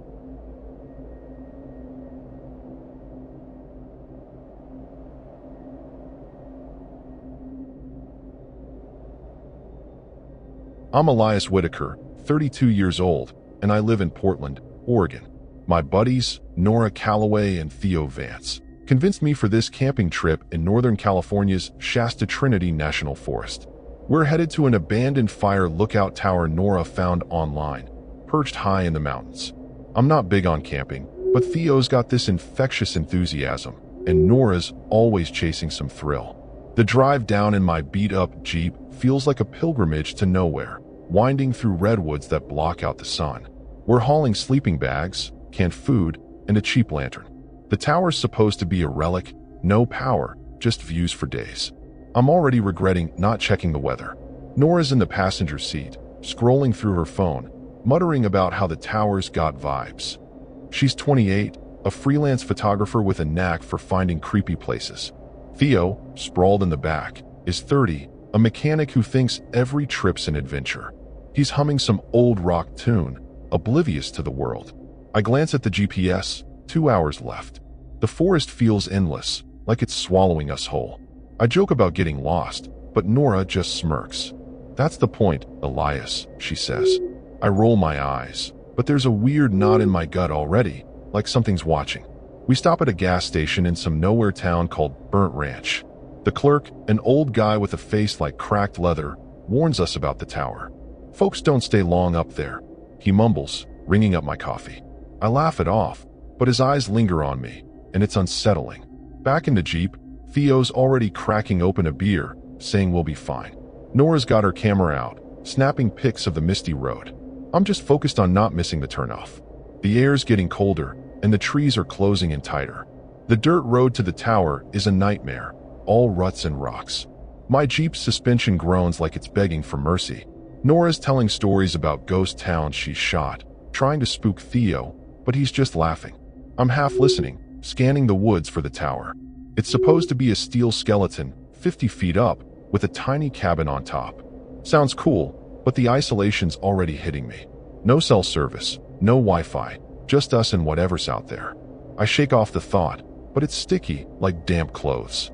We finally spot the tower, a rusty spike against the gray sky. It's taller than I pictured, swaying slightly in the wind. A rickety ladder climbs to the cabin, and the whole thing looks like it could collapse. Nora's eyes light up, but I'm not thrilled. This is horror movie material, I mutter, parking the Jeep. Theo claps me on the shoulder, saying it's an adventure. We grab our gear and start unloading. The forest is dead quiet. No birds, no breeze, just our footsteps crunching. It's creepy, but I don't say it out loud. Climbing the ladder feels like a bad idea. Each rung creaks, and the wind makes the whole tower groan. I'm sweating despite the chill, glancing down at the Jeep, our only way out. Nora's ahead, fearless as usual, while Theo's joking about falling to his death. The cabin at the top is small, maybe 15 by 15 feet, with grimy windows and a musty smell. There's a cot, a desk, and some old maps pinned to the wall. It's like stepping into a tomb. I drop my bag, trying to ignore the eerie feeling crawling up my spine. Inside, Nora's already poking around, finding a logbook under the desk. It's got entries from rangers, dated decades ago, talking about weird lights in the forest. Theo reads one aloud, chuckling, but I'm not laughing. The words feel too real, like they're meant for us. I tell myself it's just nerves, but the cabin feels wrong, like it's holding its breath. Nora sets up her camera, saying she wants night shots. Theo's unpacking food, oblivious. I'm staring out the window, wondering why I agreed to this. The sun's dipping low, painting the forest blood red. We're settling in, but I can't shake this sense of being watched. Theo's trying to light a camp stove, cursing when it won't catch. Nora's sketching the view, her pencil scratching loud in the silence. I step outside onto the platform, gripping the railing. The forest stretches forever, dark and still. Then I see him, a guy in a ranger uniform, standing at the edge of the trees, staring up at us. I blink, and he's gone. My heart's pounding, but I don't tell the others. Not yet. I'm back inside, trying to act normal, but my hands are shaking as I open a can of beans. Nora's talking about shooting stars, Theo's complaining about the cold, and I'm just nodding, distracted. That ranger, if he was even there, felt like a warning. The tower creaks again, and I swear the air's heavier now, like something's pressing down. I glance at the logbook, tempted to read more, but I don't. Instead, I check my phone, still no signal. We're cut off, stuck in this creepy tower, and I'm starting to think this was a terrible mistake. The night's closing in fast, and the tower feels like a cage. Theo's finally got the camp stove going, but the flame's weak, flickering like it's scared too. Nora's outside on the platform, her camera clicking away at the stars. I'm stuck inside, staring at that damn logbook. I flip it open, and the pages are brittle, inked with faded notes about unusual activity and missing hikers. It's unsettling, but I can't stop reading. One entry mentions a ranger named Amos, who worked this tower in the 80s. No last name, just Amos. My gut twists, same uniform as the guy I saw. I shake it off, but the horror of it lingers. Theo's rummaging through our supplies, cursing under his breath. "Elias, we're short on water," he says, holding up a half-empty jug. I groan. We packed enough for 3 days, but Nora must have spilled some when we were unloading. Typical. We debate driving back to Burnt Ranch, but it's pitch black out there, and the road's a death trap. I suggest rationing, but Theo's already antsy, saying we can't stay dehydrated. Nora comes back in, cheeks flushed from the cold, and laughs it off. "We'll find a creek tomorrow," she says. I'm not so sure. The wind's picking up, rattling the windows like it's trying to get in. I'm on edge, checking the ladder like something's gonna climb up. Theo's trying to lighten the mood, telling stories about his old camping trips, but his voice sounds hollow. Nora's editing photos on her laptop, the screen's glow casting weird shadows. I notice she's got a shot of the forest from earlier, and there's a blurry figure in the corner. "What's that?" I ask, pointing. She squints, then shrugs. Bad focus, probably, but it looks like a person, and it's disturbing as hell. We decide to take turns keeping watch, just in case. I volunteer first, mostly because I can't sleep with that ranger image stuck in my head. Theo crashes on the cot, snoring in minutes, while Nora curls up in her sleeping bag. I'm outside, leaning against the railing, the forest a black void below. The air's thick, like it's hiding something. I keep my flashlight on, sweeping it over the trees, but it barely cuts through the dark. Every creak of the tower makes me jump. I'm starting to think this place is cursed. Around 2 a.m., I hear something, a low hum, like machinery, coming from the woods. It's faint, but it's there, steady and unnatural. I freeze, straining to listen. It stops, then starts again, closer. My heart's racing, and I'm gripping the railings so hard my knuckles hurt. I want to wake the others, but I don't. What if it's nothing? I'm not that guy who panics over every noise. But this feels wrong, like the forest is alive and pissed off. I shine my light down, and for a second, I swear I see movement, something darting between trees. Back inside, I'm pacing, trying to stay calm. The hum's gone, but now the silence is worse, like the calm before a storm. I check the logbook again, and there's another entry about Amos, saying he reported lights and sounds before he stopped writing. No mention of him leaving the tower. My skin crawls. I'm about to tell Nora when she stirs, mumbling about a weird dream. Some guy was standing over me, she says, half asleep. I laugh it off, but it's forced. The horror's creeping in, and I can't shake it. Theo wakes up for his watch, bleary-eyed but chipper. I don't tell him about the hum or Nora's dream. Instead, I hand him the flashlight and crawl into my sleeping bag. Sleep doesn't come easy. The tower groans, and every sound feels like a threat. I keep seeing that ranger in my mind, his blank stare, his stiff posture. Was he real? I'm starting to doubt myself, but the fear's real enough. Nora's laptop is still open, and that blurry figure in her photo feels like it's watching me. Morning comes, gray and foggy. We're all cranky, running on bad coffee and low water. Theo's insisting we hike to find a stream, but Nora wants to stay and shoot more photos. I'm torn. Leaving feels risky, but staying in this creepy tower isn't much better. We argue, voices sharp, until Theo storms out to scout the area. Nora's fiddling with her camera, oblivious, but I notice something new. A faint scratch mark on the ladder, like someone climbed up in the night. It wasn't there yesterday. My stomach drops. I'm outside, inspecting the ladder, when Theo comes back, out of breath. Found a stream, but something's off, he says. He describes a clearing with rocks arranged in a perfect circle, like some kind of ritual site. Looked like it was done yesterday, he adds, his voice low. Nora overhears and gets excited, grabbing her camera to check it out. I'm not thrilled. This feels like stepping into a scary movie, and I'm the idiot who dies first.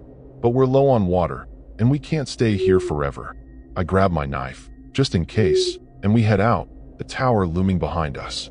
The forest feels like it's holding its breath as we trek toward the stream Theo found. The fog's so thick I can barely see 10 feet ahead, and every step crunches louder than it should. Nora's up front, camera swinging, muttering about how this is perfectly eerie. Theo's quieter now, his usual bravado gone. I'm clutching my knife, eyes darting to every shadow. That scratch on the ladder's stuck in my head, and the memory of that ranger, or whatever he was, makes my skin crawl. The air's heavy, like it's pressing down, and the horror of this place is starting to feel alive. We reach the clearing Theo mentioned, and it's worse than he described. The rocks are arranged in a circle, maybe 10 feet wide, with weird symbols carved into them. They look fresh, like someone was here last night. Nora's snapping photos, but I'm frozen, staring at the ground. There's a dark stain in the center, like spilled ink or blood. This is messed up, I whisper, but Theo's already poking around, kicking at the rocks. Don't touch them. I snap, louder than I meant. He backs off, but the vibe's all wrong now, scary in a way I can't explain. Nora finds a trail leading deeper into the woods, narrow and overgrown. Let's check it out, she says, eyes gleaming. I want to say no, but we need water, and the stream's supposed to be close. Against my better judgment, we follow her. The path feels like it's pulling us in, branches scraping my arms like fingers. Theo's muttering about how we should have stayed at the tower, and I'm starting to agree. Then we hear it, a low hum, like the one I heard last night, but louder, pulsing through the trees. It's disturbing, like it's coming from everywhere. We stop, hearts pounding. The hum cuts off, and the silence is worse. I'm about to suggest turning back when Nora gasps, pointing at something ahead. It's him, the ranger, standing maybe 50 yards away, motionless, staring right at us. Same uniform, same blank face. My blood runs cold. Who the hell is that? Theo whispers, but I can't answer. I blink, and he's gone, like he was never there. Nora's pale, her camera forgotten. That wasn't real, right? She asks. I don't know, but the terror's real enough. We push forward, desperate for the stream, but the path keeps twisting, like the forest is screwing with us. The trees are denser now, blocking out what little light there is. I'm sweating despite the cold, my knife useless in my shaking hand. Theo's trying to joke, but his voice cracks. Nora's quiet, clutching her camera like it's a lifeline. Then we find the stream, or what's left of it. The water's murky, with an oily sheen, and there's a smell like rotting meat. No way we're drinking this, I say, gagging. Something's wrong here, deeply wrong. Backtracking to the clearing, we notice more scratches on the trees, fresh and deep, like claws. My mind's racing. Bears? Cougars? But they don't carve symbols. Nora's flipping through her camera, and her face goes white. Look, she says, showing us a photo from the clearing.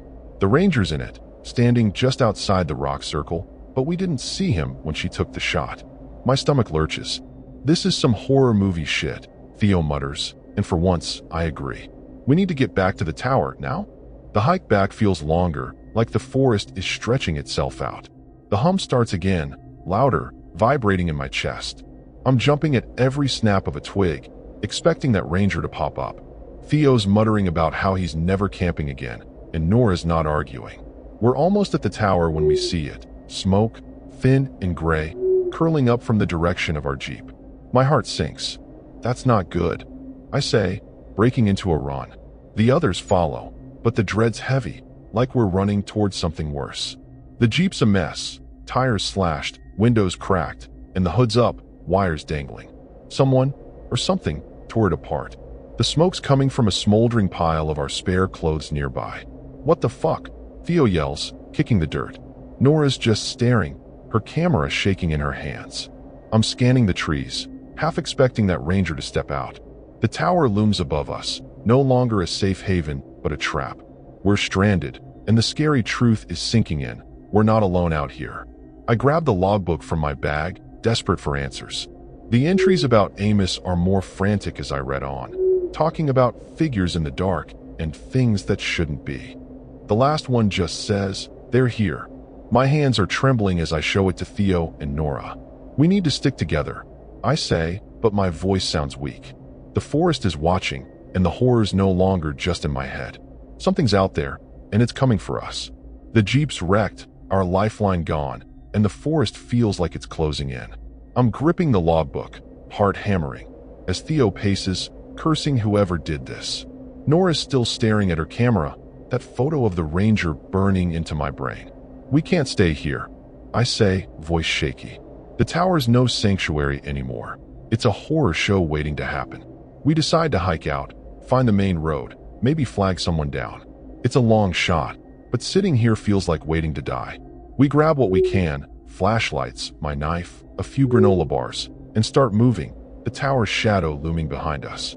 The fog's thicker now, like the forest is exhaling something foul. Every step feels wrong, like we're trespassing.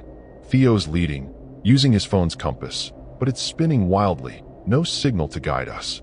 Nora's behind me, muttering about how her camera's acting up, photos deleting themselves. I don't want to look, but she shows me one, another shot of the ranger, closer, his face blurred but wrong, like it's melting. My stomach twists. The scary part isn't just him, it's that he's not supposed to exist.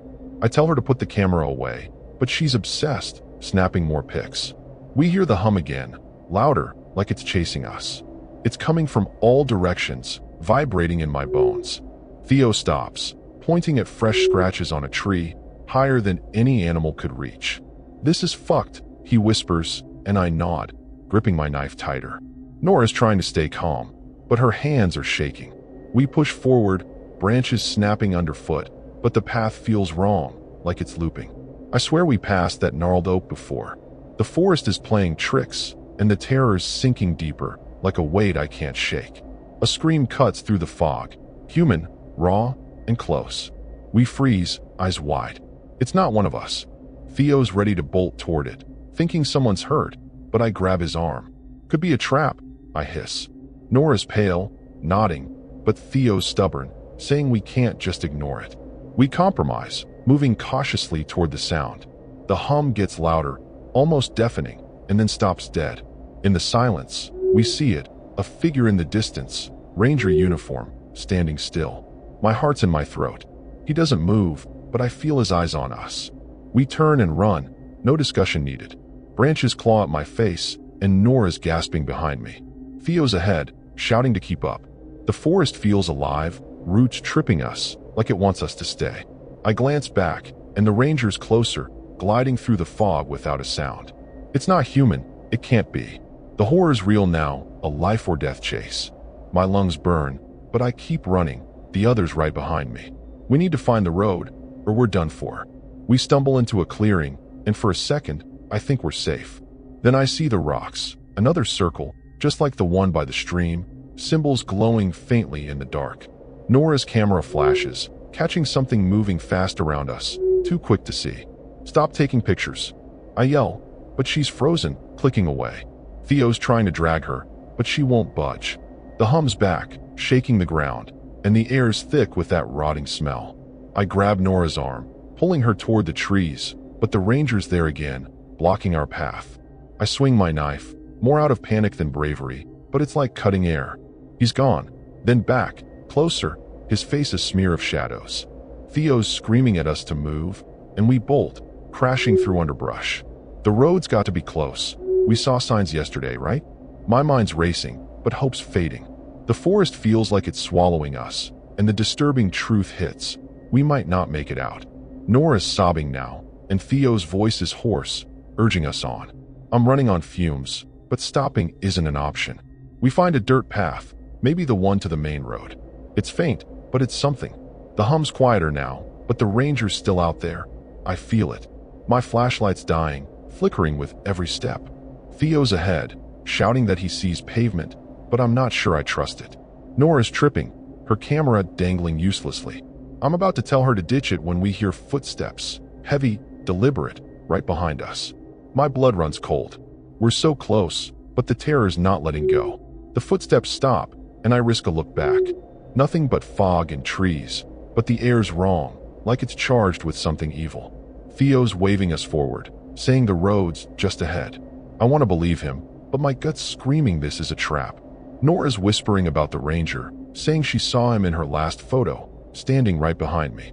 I don't look at it. I can't. The horror's too close, and we're not out yet. We keep moving, the path narrowing, the forest tightening its grip. The road's there, just like Theo said, a strip of cracked asphalt glowing faintly in the moonlight. Relief hits me, but it's short-lived. The footsteps start again, faster, closer, like whatever's chasing us knows we're almost free. I'm sprinting now, Nora and Theo right beside me, our breaths ragged. The ranger, or whatever it is, feels like it's breathing down my neck. I don't look back. I can't afford to. The scary part is how real this feels, like the forest itself wants us dead. We need to flag down a car, but the road's empty, stretching into the dark. We stop, gasping, scanning for headlights. Nora's clutching her camera like it's her only anchor. I'm deleting those photos, she says, voice breaking. I nod, but then she screams, dropping the camera. The screen's lit up, showing the ranger, his face clear now, blank, eyeless, a void where features should be. My heart stops. Theo grabs the camera, smashes it against a rock, but the damage is done. The air shifts, like we've pissed something off. The hum's back, louder than ever, shaking the ground. I'm yelling at them to keep moving, but Theo's frozen, staring at the trees. He's there, he whispers, pointing. I see him too. The ranger, standing just off the road, motionless but closer than before. Nora's sobbing, saying we should have stayed at the tower. I'm not sure she's wrong, but it's too late now. We run again, the road our only hope. My flashlight's dead, and the dark's swallowing us. The disturbing realization hits. We're not escaping him. He's letting us run. We hear a car engine, faint but real. Hope flares, and we wave our arms, screaming for help. Headlights cut through the fog, and a pickup truck slows down. The driver, a grizzled guy in his 50s, looks spooked but lets us climb in. What the hell's wrong with you kids? He asks, peeling out. I'm babbling about the ranger, the tower, the symbols, but he just shakes his head. Ain't no rangers out here, he says. That tower's been empty since the 80s. My blood runs cold. Amos, the logbook, it's all clicking, and it's horrifying. The truck's speeding away, but the hum follows, like it's inside my head. Nora's curled up in the back, Theo's gripping my arm, and I'm trying to explain to the driver. He interrupts, saying he's heard stories about that tower. Hikers vanishing, strange lights. Folks say it's cursed, he adds, glancing at us. I want to laugh it off, but the terror's too raw. I ask about Amos, and the driver frowns. No ranger named Amos ever worked here, he says. My stomach drops. We saw him. He was real, wasn't he? We're almost at Burnt Ranch when Nora gasps, pointing at the window. He's out there, she whispers. I look, and there he is, the ranger, keeping pace with the truck, gliding through the trees like a ghost. The driver doesn't see him, but we do, and it's the scariest thing yet. Theo's praying under his breath, something I've never seen him do. I'm clutching my knife, useless as it is. The driver's radio crackles, then dies, and the hum takes over, deafening. The truck swerves, and I scream for him to keep going. Our mistake was thinking we could outrun it. The driver pulls over at a gas station, saying he needs to check the engine. Stay here, he says, stepping out. We're alone, the hum louder, the ranger nowhere in sight, but everywhere in my mind. Theo's shaking, saying we should have burned the logbook. Nora's crying, apologizing for dragging us here. I'm about to say something when the driver screams outside. We look, and he's gone. The truck's hood up, blood smeared on the pavement. The ranger's standing there, eyeless face turned toward us.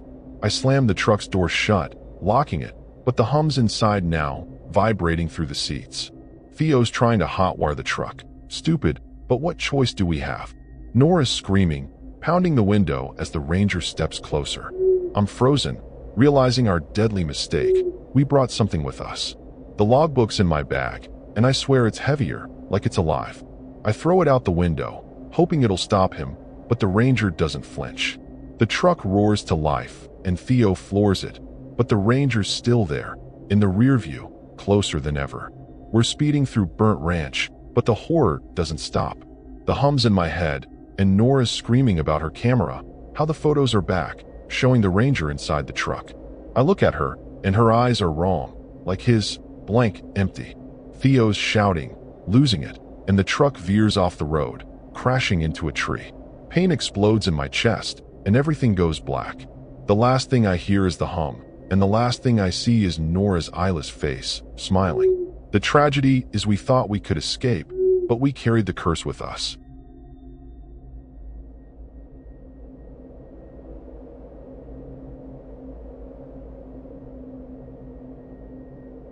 I'm Margot Hensley, 29 years old, and I live in Eugene, Oregon. My old college friends, Cashin Holt and Lila Paris, talked me into this camping trip in Northern California's Six Rivers National Forest. We're headed to an abandoned lookout tower Cashin found on some sketchy forum high up in the mountains. I'm not much for roughing it, but Lila's got this wild energy, and Cashin's always chasing weird history. My rusty Subaru's loaded with gear, tent, stove, a beat-up cooler, and we're bouncing along a dirt road, trees swallowing the sunlight. I'm already wondering why I said yes to this. Cashin's in the front, reading off his phone about the tower's past, built in the 40s, abandoned after some fire in the 70s. He's 30, a history buff who works at a bookstore, always digging up creepy trivia. Lila, 27, is in the back, sketching in her notebook, her hair a mess of blue dye.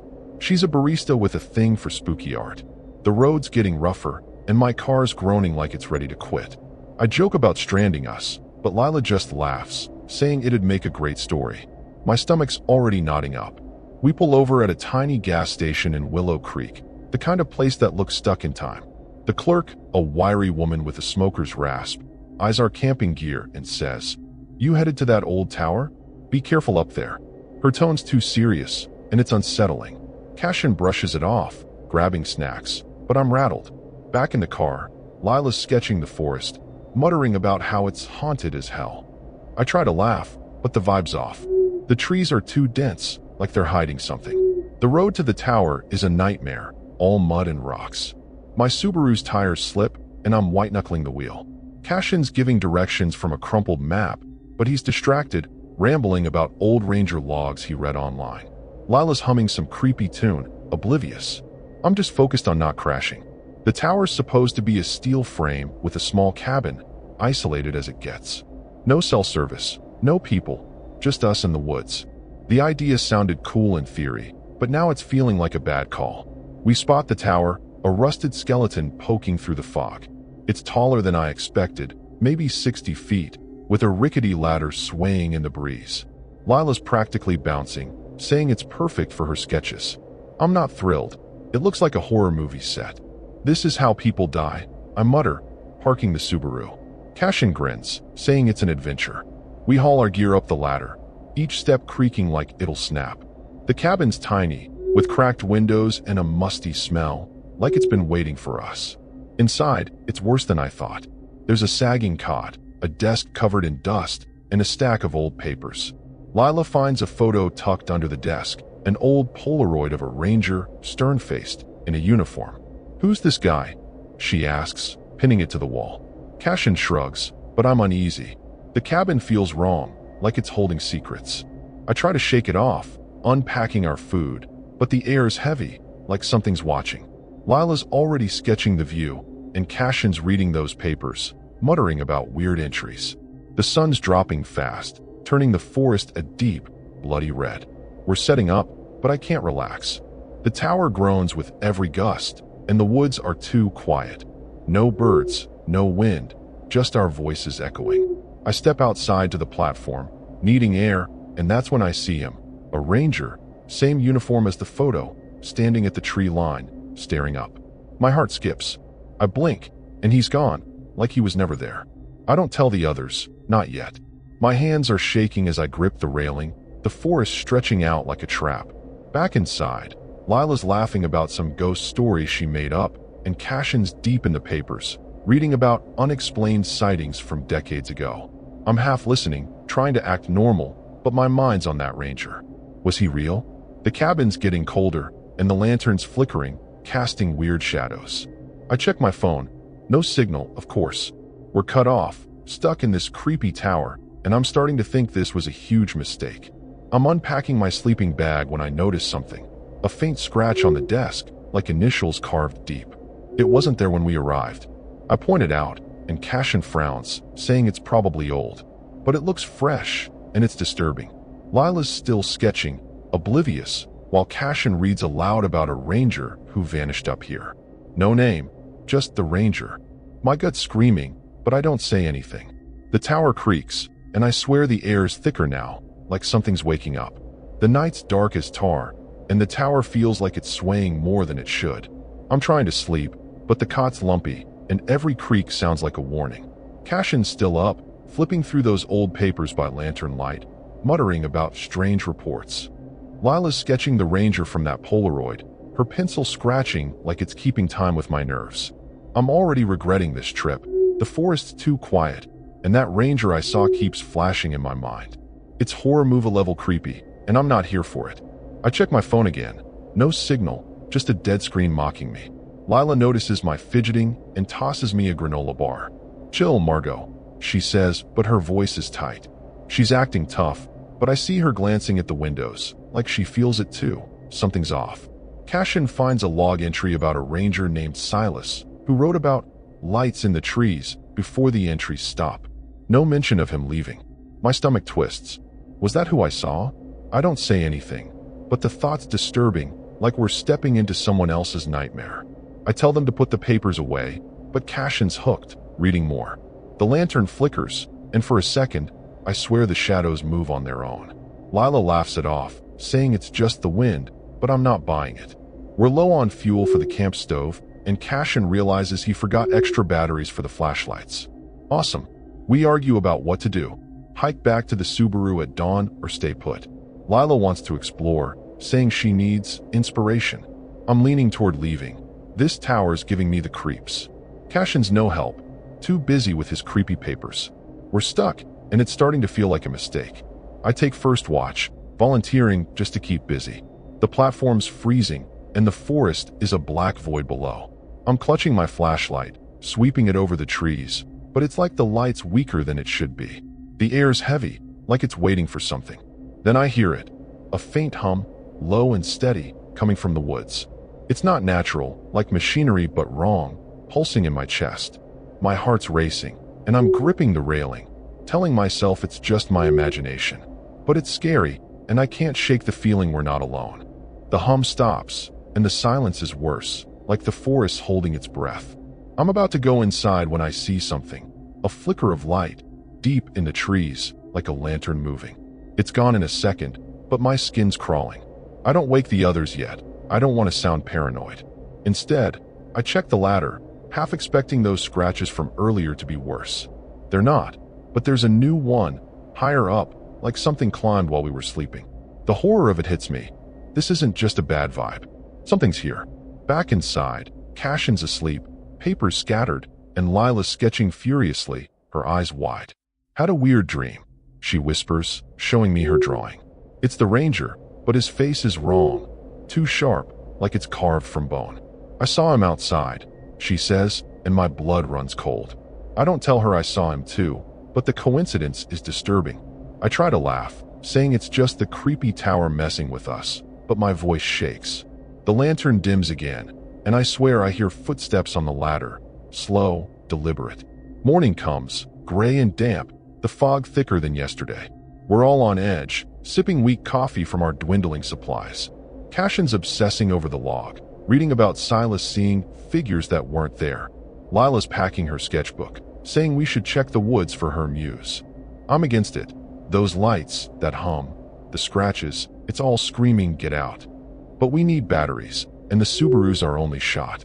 We argue, voices sharp, until Lila storms out, saying she's going alone. Cashin and I exchange looks. We can't let her go by herself. We grab our gear, my knife tucked in my pocket, and head down the ladder. The forest feels different today, like it's watching us. Lila's ahead, sketching as she walks, oblivious to the tension. Cashin's muttering about the log, saying Silas wrote about a presence that followed him. I'm scanning the trees, expecting that ranger to pop up. Then we find it, a clearing with stones arranged in a spiral, fresh dirt around them, like someone was here last night. Lila's sketching it, but I'm frozen, the scary truth sinking in. This isn't random. Cashin kneels by the stones, pointing out faint carvings, symbols I don't recognize.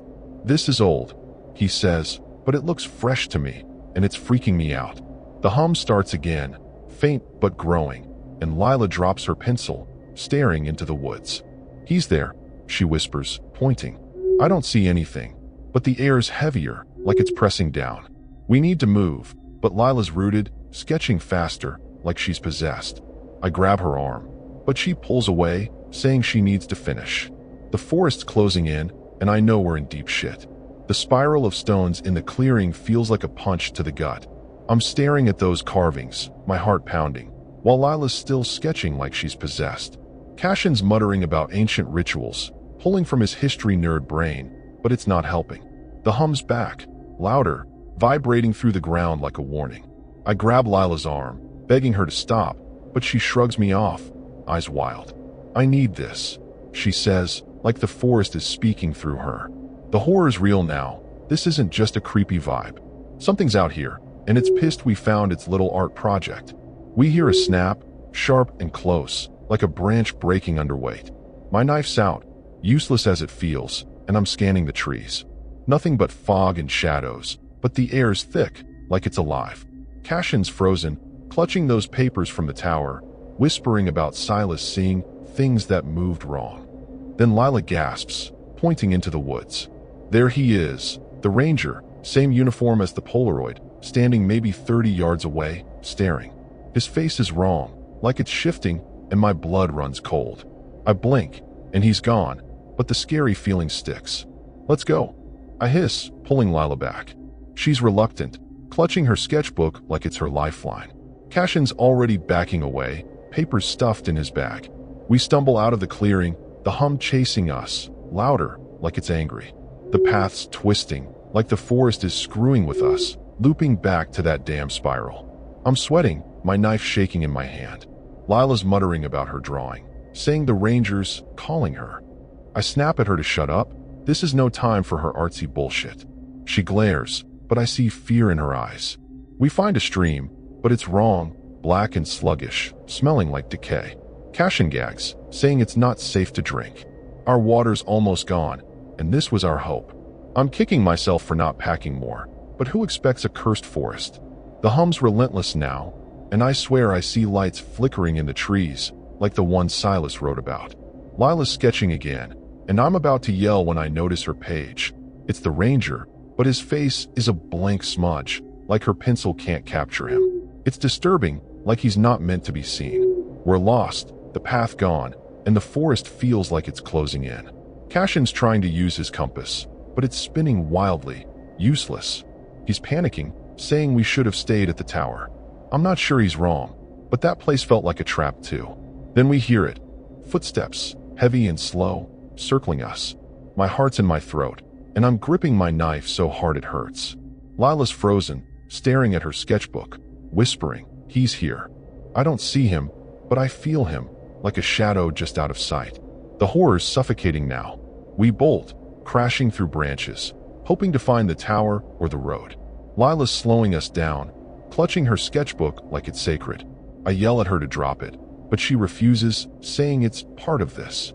Cashin's ahead, shouting about a light he sees. Maybe the tower? But the footsteps are closer, and the hum's so loud it's rattling my teeth. I glance back, and there's the ranger, gliding through the fog, closer than before. His face shifts, like it's trying to form but can't. My scream catches in my throat, and I push Lila forward, desperate to escape. The tower comes into view, a rusted beacon in the fog. We scramble up the ladder, my hands slipping on the cold metal. Cashin's first, Lila's behind me, and I'm praying the ranger can't climb. Inside, we slam the door, but it's flimsy, barely a barrier. The hum's quieter, but it's still there, like it's inside the walls. Lila's shaking, her sketchbook open to that blank-faced ranger. Cashin's reading the papers again, voice trembling, saying Silas wrote about something that follows. I'm starting to think we brought it with us, and that's the scariest part. The cabin feels smaller, like it's shrinking around us. The Polaroid of the ranger is gone from the wall, and in its place is a fresh scratch, deep and jagged, like something clawed the wood. My stomach drops. Cashin's papers mention Silas hearing voices, telling him to stay.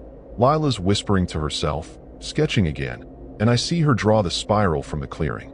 I grab the book, ready to tear it, but her eyes are wild, like she's not herself. The hum spikes, and the windows rattle. Something's here, and it's not letting go. I'm pacing, knife in hand, when I hear it, a knock, slow and deliberate, from below the ladder. We freeze. Cashin's pale, Lila's staring at her sketch, and I'm fighting the urge to puke. The knock comes again, louder, like it's demanding we answer. I look out the window, and there he is, the ranger, standing at the base of the tower, looking up. His face is a blur, but his eyes burn, like holes in reality. The terror's real now, and I know we're in deep shit. We're trapped, and whatever this thing is, it's not human. The knock echoes again, slow and heavy, like a heartbeat from hell. We're huddled in the tower, the ranger's eyeless stare burning into my mind. I'm gripping my knife, useless as it feels, while Cashin's barricading the door with the cot. Lila's still clutching her sketchbook, whispering to herself, and it's freaking me out. We can't stay here, I say, voice cracking. The tower's a trap, and that hum's back, shaking the walls. We decide to make a run for the Subaru, our only shot at escape. We grab our bags, my hands shaking so bad I drop my flashlight. The horror's choking me, but we've got to move. We creep down the ladder, every creak screaming betrayal. The fog's thicker, swallowing the forest, and the hum's louder, like it's inside my skull. Cashin's ahead, muttering about finding the road, but Lila's lagging, sketching as we go. Drop it, I snap, but she glares, saying it's important. I want to scream. Her obsession's going to kill us. The ranger's nowhere, but I feel him, like a shadow stitched to my back. The Subaru's maybe a mile away, but the path feels wrong, twisting like it's alive. My heart's pounding, and the scary truth hits. We're being hunted. We hear it, footsteps, heavy and close, matching our pace. I glance back, and there he is, the ranger, gliding through the fog, his face a shifting blur. My stomach lurches. Cashin yells to run, and we do, branches slashing my face. Lila's tripping, her sketchbook slowing her down. I grab her arm, dragging her, but she's fighting me, saying she needs to finish. The hum's deafening, and those lights flicker in the trees again, darting like eyes. It's a life or death sprint, and I'm not sure we'll make it. The forest feels like it's closing its jaws. We stumble into a clearing, and my heart sinks. It's another spiral of stones, identical to the one we found before. Fresh scratches mark the trees, deep and jagged, like something clawed its way through. Cashin's cursing, saying we're going in circles. Lila's sketching the spiral, her hands shaking but unstoppable. "Stop it," I yell, snatching the book. She screams, lunging for it, and we're wrestling in the dirt. The hum spikes, and the ranger's there, standing at the clearing's edge, closer than ever. His presence is disturbing, like he's pulling us into his world. I throw the sketchbook into the trees, hoping it'll break whatever hold this thing has. Lila's sobbing, clawing at the ground, but Cashin pulls her up, shouting we need to move. We run again, the ranger's footsteps echoing behind us. The Subaru's close. I see its outline through the fog. My lungs burn, and my knife still in my hand, more for comfort than defense. The hum's so loud it's blurring my vision, and those lights are everywhere, circling us. I'm praying we reach the car before this thing, whatever it is, catches up. We hit the Subaru, and it's trashed, tires slashed, windshield cracked, like someone took a bat to it. My heart drops. Who did this? Cashin yells, kicking the door. Lila's silent, staring into the woods, like she sees something we don't. The hum's relentless, and the ranger's closer, his form flickering like a bad signal. I try the engine anyway. Nothing. We're stranded, and the terror's suffocating. Cashin suggests hiding in the car, but I know it's useless. This thing doesn't need doors to get us. I'm scanning the woods, knife ready, when Lila bolts, running back toward the tower. "I need my sketchbook," she screams. I'm stunned. Her mistake's going to kill us. Cashin chases her, and I'm right behind, cursing her stupidity. The ranger's following, his steps silent but heavy, like he's part of the air. We catch Lila at the clearing, clutching her sketchbook, pages filled with his face, blank, wrong, endless. The hum's shaking the ground, and the lights are closing in. I grab her, but she's fighting, saying he wants her to draw. It's horrifying, and we're running out of time. We drag Lila back toward the road, hoping to flag down help. The fog's so thick I can barely see Cashin ahead. The ranger's everywhere now, behind trees, in reflections, his face a smear of nothing. My knife feels like a toy against him. Cashin's shouting about a light, maybe headlights? But the hum's drowning him out, and Lila's muttering, sketching even as we run. I'm screaming at her to stop, but she's lost, like she's not herself. The scary part is, I think she's drawing him into existence, and we're all paying for it. We hit the road, asphalt under our feet, but it feels like a lie. The ranger's right behind us, his presence like a weight crushing my chest. I'm waving my arms, praying for a car, but the road's empty. Lila's sketching faster, her fingers bleeding from the pencil. Cashin's trying to take the book, but she bites him, wild like an animal. The hum's unbearable, and the lights are circling tighter, like a noose. I'm screaming for help, but the forest swallows my voice. We're so close to escape, but the horror's not letting go. The road's our last hope, but it's desolate, stretching into the fog like a bad dream. Lila's sketching like her life depends on it, her face pale, eyes glassy.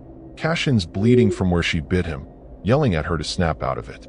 I'm clutching my knife, scanning for the ranger, who's nowhere but everywhere. His shadow flickers in the fog. The hum's in my bones now, and those lights are pulsing, closer, like they're alive. A car engine rumbles in the distance, and my heart leaps. Headlights cut through the mist, and I'm waving like a madwoman, screaming for help. The terror's so thick I can barely breathe.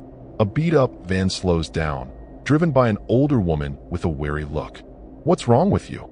she asks, cracking the window. I'm babbling about the ranger, the tower, the spiral, but she looks skeptical. Cashin's dragging Lila, who's still sketching, muttering about finishing his face. The woman lets us in, saying she's headed to Willow Creek. I'm shaking as we pile into the back, Lila clutching her sketchbook like it's her soul. The hum's quieter, but it's still there, like it's following us. The horror hasn't let go. The woman drives fast, glancing at us in the rearview. "No rangers work that tower," she says, voice flat. "Been abandoned since the fire in '76. My stomach drops. Silas, the logs, the Polaroid, it's all a lie. Cashin's pale, asking about disappearances, and she nods. Folks go missing up there. Old stories, bad ones. Lila's whispering, sketching faster, and I see her page, the ranger's face, clearer now, but still wrong, like a void with teeth. It's disturbing, and I'm starting to think she's the key to this nightmare. We're halfway to Willow Creek when the van's radio cuts out, replaced by the hum, loud and sharp. The woman curses, smacking the dashboard, but it doesn't stop. Lila's chanting softly, words I don't understand, her pencil moving like it's possessed. Cashin tries to grab the sketchbook, but she screams, a sound that's not human. The van swerves, and I see him. The ranger, running alongside us, his face a blur, but his eyes burning. The woman doesn't see him, but we do, and it's the scariest thing yet. I'm screaming for her to keep driving. Our mistake was letting Lila keep that sketchbook. I lunge for it, tearing it from her hands. She claws at me, nails drawing blood, shrieking like something's inside her. I throw the book out the window, praying it'll end this. The hum spikes, deafening, and the van's lights flicker. The ranger's closer, his form flickering like static, right outside the door. Cashin's shouting, trying to hold Lila, who's thrashing like a wild animal. The woman's yelling at us to calm down, but then she screams, a wet, choking sound. I look, and she's gone. The driver's seat empty, blood splattered on the wheel. The van careens, and I grab the wheel, trying to steer. Lila's laughing now, a horrible, hollow sound. Her eyes blink like the ranger's. Cashin's sobbing, saying we should have burned the book. The hum's everywhere, and the ranger's face appears in the windshield, a smear of nothing that freezes my blood. I swerve, and the van hits a tree, metal crunching. Pain explodes in my head, and Lila's laughter stops. I'm fading, but I see her sketchbook on the floor, open to a new drawing. Us, dead, with the ranger standing over us. The tragedy is, we thought we could run, but Lila drew him into our world, and he's never leaving.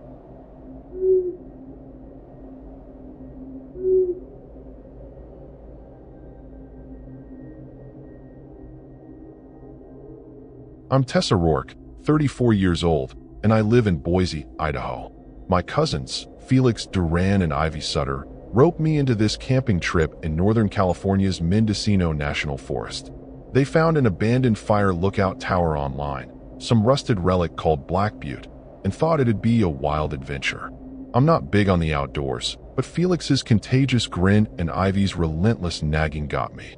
My old pickup's packed with sleeping bags, a cooler, and a cranky lantern, rattling down a bumpy forest road. The redwoods loom like they're guarding secrets, and I'm already second-guessing this. Felix, 31, is a chef who's always chasing thrills, sprawled in the passenger seat, scrolling through his phone for tower history. Ivy, 29, a yoga instructor, is in the back, braiding her hair and humming off-key. She's all about vibes, but I'm just focused on not getting lost. The road's a mess, and my truck's groaning like it's ready to quit.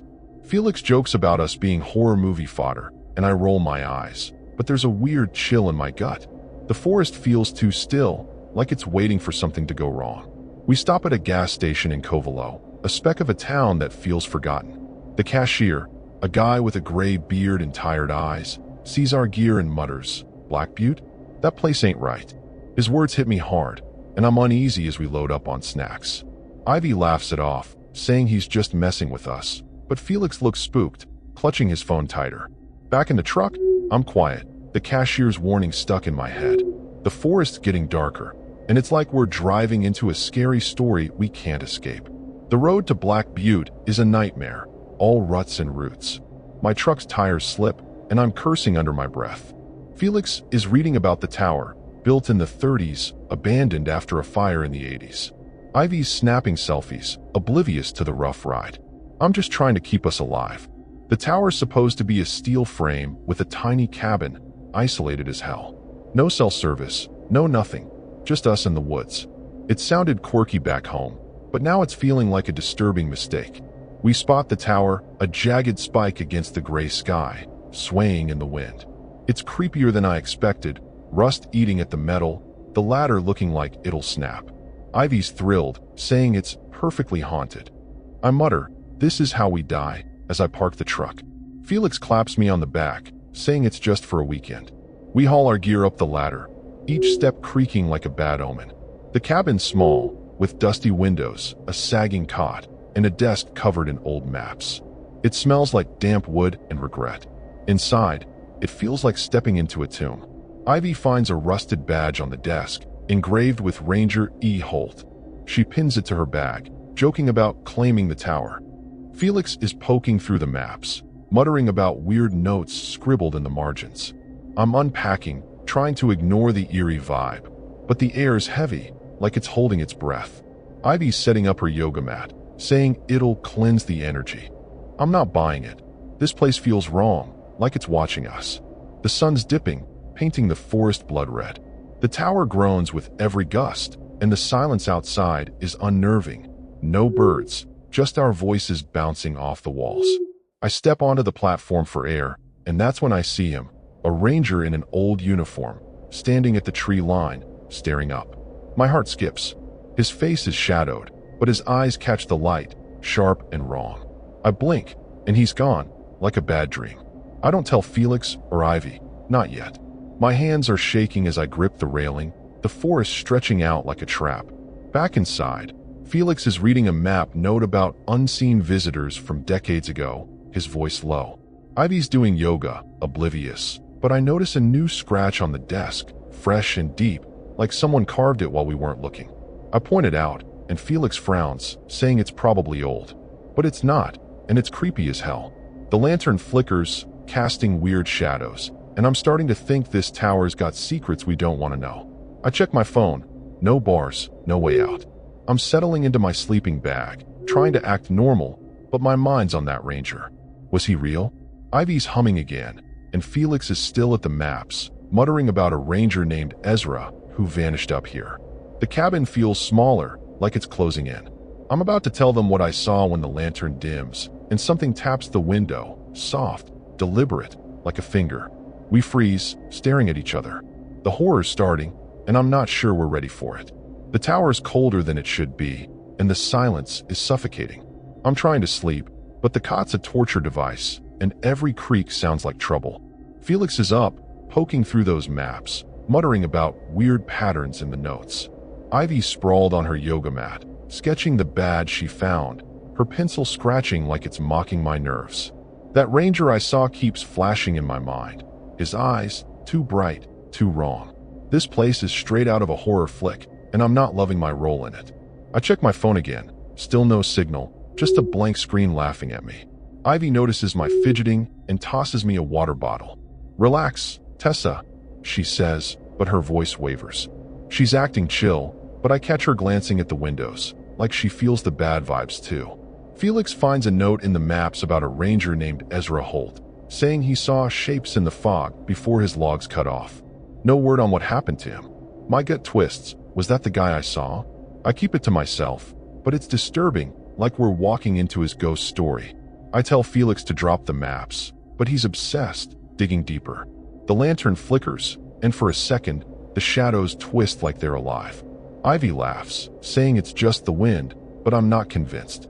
We're low on food. Felix forgot to pack half the canned stuff he promised. Great. We argue about hiking to the truck for supplies or staying put.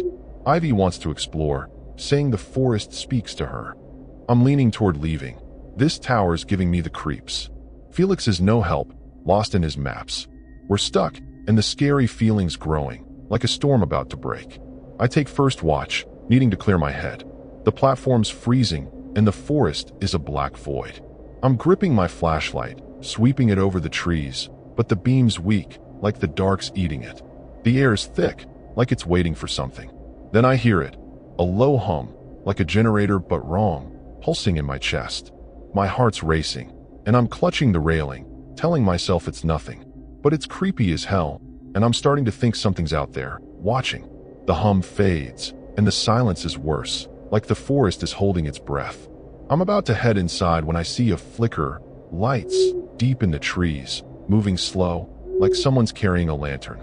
They vanish fast, but my skin's crawling. I don't wake the others. I don't want to sound crazy. Instead, I check the ladder, and there's a new scratch, fresh and deep, like something climbed up while we were asleep. The horror's sinking in. This isn't just my imagination playing tricks. Back inside, Felix is snoring, maps scattered, and Ivy sketching the badge, her eyes intense. "Weird dream," she mutters, showing me her drawing. It's the ranger, but his face is off, too smooth, like a mask. "He was standing over me," she says, and my blood runs cold. I don't tell her I saw him too, but the coincidence is scary. I try to joke, saying it's the tower messing with us, but my voice shakes. The lantern dims again, and I swear I hear footsteps below, slow, heavy, like they're testing the ladder. Morning hits, gray and damp, the fog thicker than yesterday. We're cranky, sipping instant coffee from our dwindling supplies. Felix is back at the maps, reading about Ezra seeing things that followed. Ivy's packing her sketch pad, saying we should check the woods for inspiration. I'm against it. Those lights, the hum, the scratches, it's all screaming danger. But we need food, and the truck's our only shot. We bicker, voices sharp, until Ivy storms out, saying she's going alone. Felix and I exchange looks. We can't let her do that. We grab our gear, my knife in my pocket, and head down the ladder. The forest feels alive, like it's watching every step. Ivy's ahead, sketching as she walks, oblivious to the tension. Felix is muttering about the maps, saying Ezra wrote about a presence that never left. I'm scanning the trees, expecting that ranger to appear. Then we find it, a clearing with rocks in a perfect circle, fresh dirt around them, like someone set it up last night. Ivy's sketching it, but I'm frozen, the scary truth hitting. This isn't random. Felix points out carvings on the rocks, symbols, sharp and fresh. This is new, he says, but it feels ancient, like it's been here forever. The hum starts again, louder, and Ivy drops her pencil, staring into the woods. He's there, she whispers, pointing. I don't see him, but the air's heavier, like something's closing in. We need to move, but Ivy's rooted, sketching the circle, like she's under a spell. I grab her arm, but she pulls away, saying she has to capture it. The forest's tightening its grip, and I know we're in trouble. The rock circle in the clearing feels like a trap, those carvings staring back like eyes. I'm shaking, trying to pull Ivy away, but she's glued to her sketch pad, drawing the symbols like she's possessed. Felix is freaking out, clutching his maps, muttering about Ezra's notes on things that watch. The hum's back, louder, rattling my teeth, and the air's thick, like it's alive. I'm gripping my knife, scanning the trees, and there he is, the ranger, standing maybe 40 yards away, his face a blur, but his eyes sharp, glowing. My heart stops. The horror's real now, and I know we're not alone. I yell at Ivy to move, but she's muttering, he wants me to see. Felix grabs her arm, and we bolt, the hum chasing us like a swarm. The forest feels wrong, like it's twisting to keep us here. My knife's useless, but I hold it tight, like it'll save me from whatever this is. The ranger's gone when I look back, but I feel him, like a weight on my chest. Ivy's still clutching her sketch pad, and I'm pissed. Her obsession's dragging us deeper into this scary mess. Felix is panting, saying we need to find the truck, but the path's looping, like the woods are playing games. We stumble to the stream Felix mentioned, but it's a nightmare, dark, oily, smelling like death. No way we're drinking that. Felix gags, saying we're screwed with no food or water. I'm kicking myself for trusting his packing skills. The hum's relentless, and those lights flicker in the trees again, darting like they're alive. Ivy's sketching the stream, her hands shaking but unstoppable. I snatch her pad, and she screams, eyes wild. Her drawing's the ranger, but his face is wrong, smeared, like it's melting. It's disturbing, like she's pulling him into reality. The footsteps start, heavy, deliberate, circling us. My blood runs cold. I'm swinging my flashlight, but it's dying, barely cutting the fog. Felix is whispering about Ezra's logs, how he heard steps that weren't human. I want to tell him to shut up, but then Ivy points, gasping. The ranger's back, closer, his uniform crisp, but his face a shifting void. I blink, and he's gone, but the terror's stuck, like a hook in my gut. We run, crashing through branches, the hum so loud it's blurring my vision. We need the truck, but I'm not sure it's salvation anymore. The path's gone, the forest a maze of shadows. Felix's compass is spinning, useless, and he's losing it, saying we should have stayed at the tower. Ivy's muttering about her sketch, like it's her lifeline. I'm screaming at her to drop it, but she won't, saying the ranger needs her. Her mistake's killing us, and I'm furious but scared. The footsteps are closer, and those lights are circling, like predators. I see the ranger again, gliding through the fog, his eyes burning holes in the dark. My knife feels like a joke against him, but I'm not giving up yet. We spot the tower through the trees, its rusty frame a grim beacon. I don't want to go back, but Felix says it's our only shelter. Ivy's slowing us down, sketching as we run, and I'm ready to rip that pad apart. The hum's shaking the ground, and the air smells like rot. We climb the ladder, my hands slipping, heart pounding. Inside, the cabin's worse. Claustrophobic, the badge Ivy found now on the desk, like it moved itself. Felix's maps are scattered, and one has a new note. Fresh ink. He sees you. My stomach drops. This is horror, and it's not letting go. I slam the door, but it's flimsy, barely a barrier. The hum's inside now, vibrating the walls. Ivy's sketching again, her eyes blank, like she's not herself. Felix is reading the maps, voice shaking, saying Ezra wrote about a thing that mimics.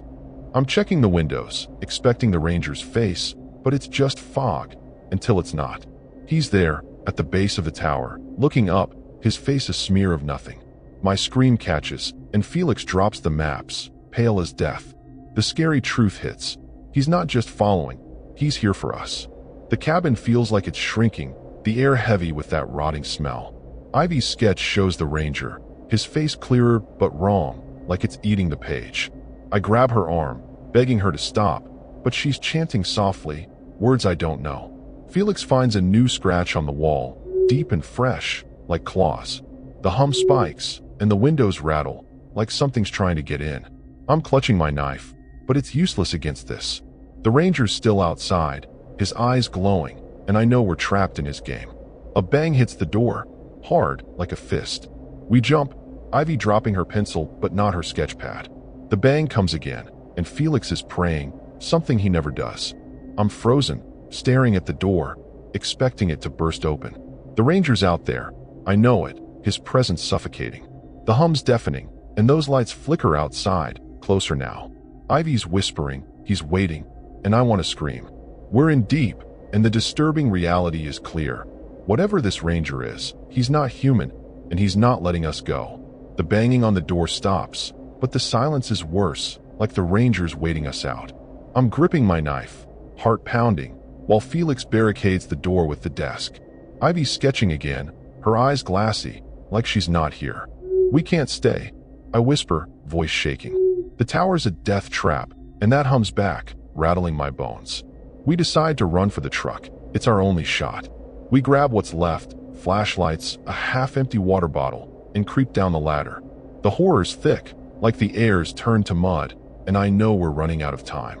The fog's a wall, swallowing the forest, and the hum's louder, like it's alive. Felix is ahead, clutching his maps, but they're useless now. Ivy's lagging, sketching as we stumble through the dark. Drop it, I snap, but she's obsessed, muttering about finishing him. Her mistake's dragging us down, and I'm furious but terrified. The ranger's out there. I feel his eyes, even if I can't see him. The truck's close, but the path twists, like the forest is screwing with us. My flashlight's dying, and those lights in the trees are back, circling like wolves. Footsteps echo behind us, heavy and fast. I glance back, and the ranger's there, gliding through the fog, his face a shifting void. My stomach lurches. Run, Felix yells, and we do, branches tearing at my skin. Ivy's tripping, her sketch pad slowing her down. I grab her arm, dragging her, but she's fighting, saying she has to draw. The hum's deafening, and those lights are closer, pulsing like heartbeats. It's a life or death chase, and I'm not sure we'll make it. The forest feels like it's alive, rooting for our failure. We hit a clearing, and my heart sinks. Another rock circle, just like the last, with fresh carvings glowing faintly. Felix curses, saying we're looping. Ivy's sketching the circle, her hands bloody from gripping her pencil. I'm screaming at her to stop, but she's gone, like the ranger's in her head. The footsteps are closer, and I see him. Closer now, his eyes burning through the fog. My knife's useless, but I swing it anyway, slicing air. We bolt, the truck's outline barely visible. The scary truth hits. We're not outrunning this thing. The truck's a wreck, tires slashed, hood up, wires ripped out. Who did this? Felix yells, kicking the door. Ivy's silent, sketching the ranger's face, her fingers shaking. The hum's shaking the ground, and those lights are everywhere, like eyes in the dark. I try the engine dead. We're stranded, and the terror's crushing me. Felix wants to hide in the truck, but I know it's pointless. The ranger's right behind us, his presence like a noose. Ivy's muttering, "He's here," and I'm ready to lose it. We need to find the road, but it feels like a trap. We run, dragging Ivy, who's clutching her sketchpad like it's her soul. The ranger's footsteps match ours, never slowing. Felix is shouting about headlights, but I don't see them. The fog's thicker, and the hums in my chest, blurring my vision. Ivy trips, and I pull her up, but she's fighting, saying she needs to finish. I'm about to rip the sketchpad away when I see him. The ranger, 10 feet away, his face a smear of nothing. My scream catches, and we sprint, the road our last hope.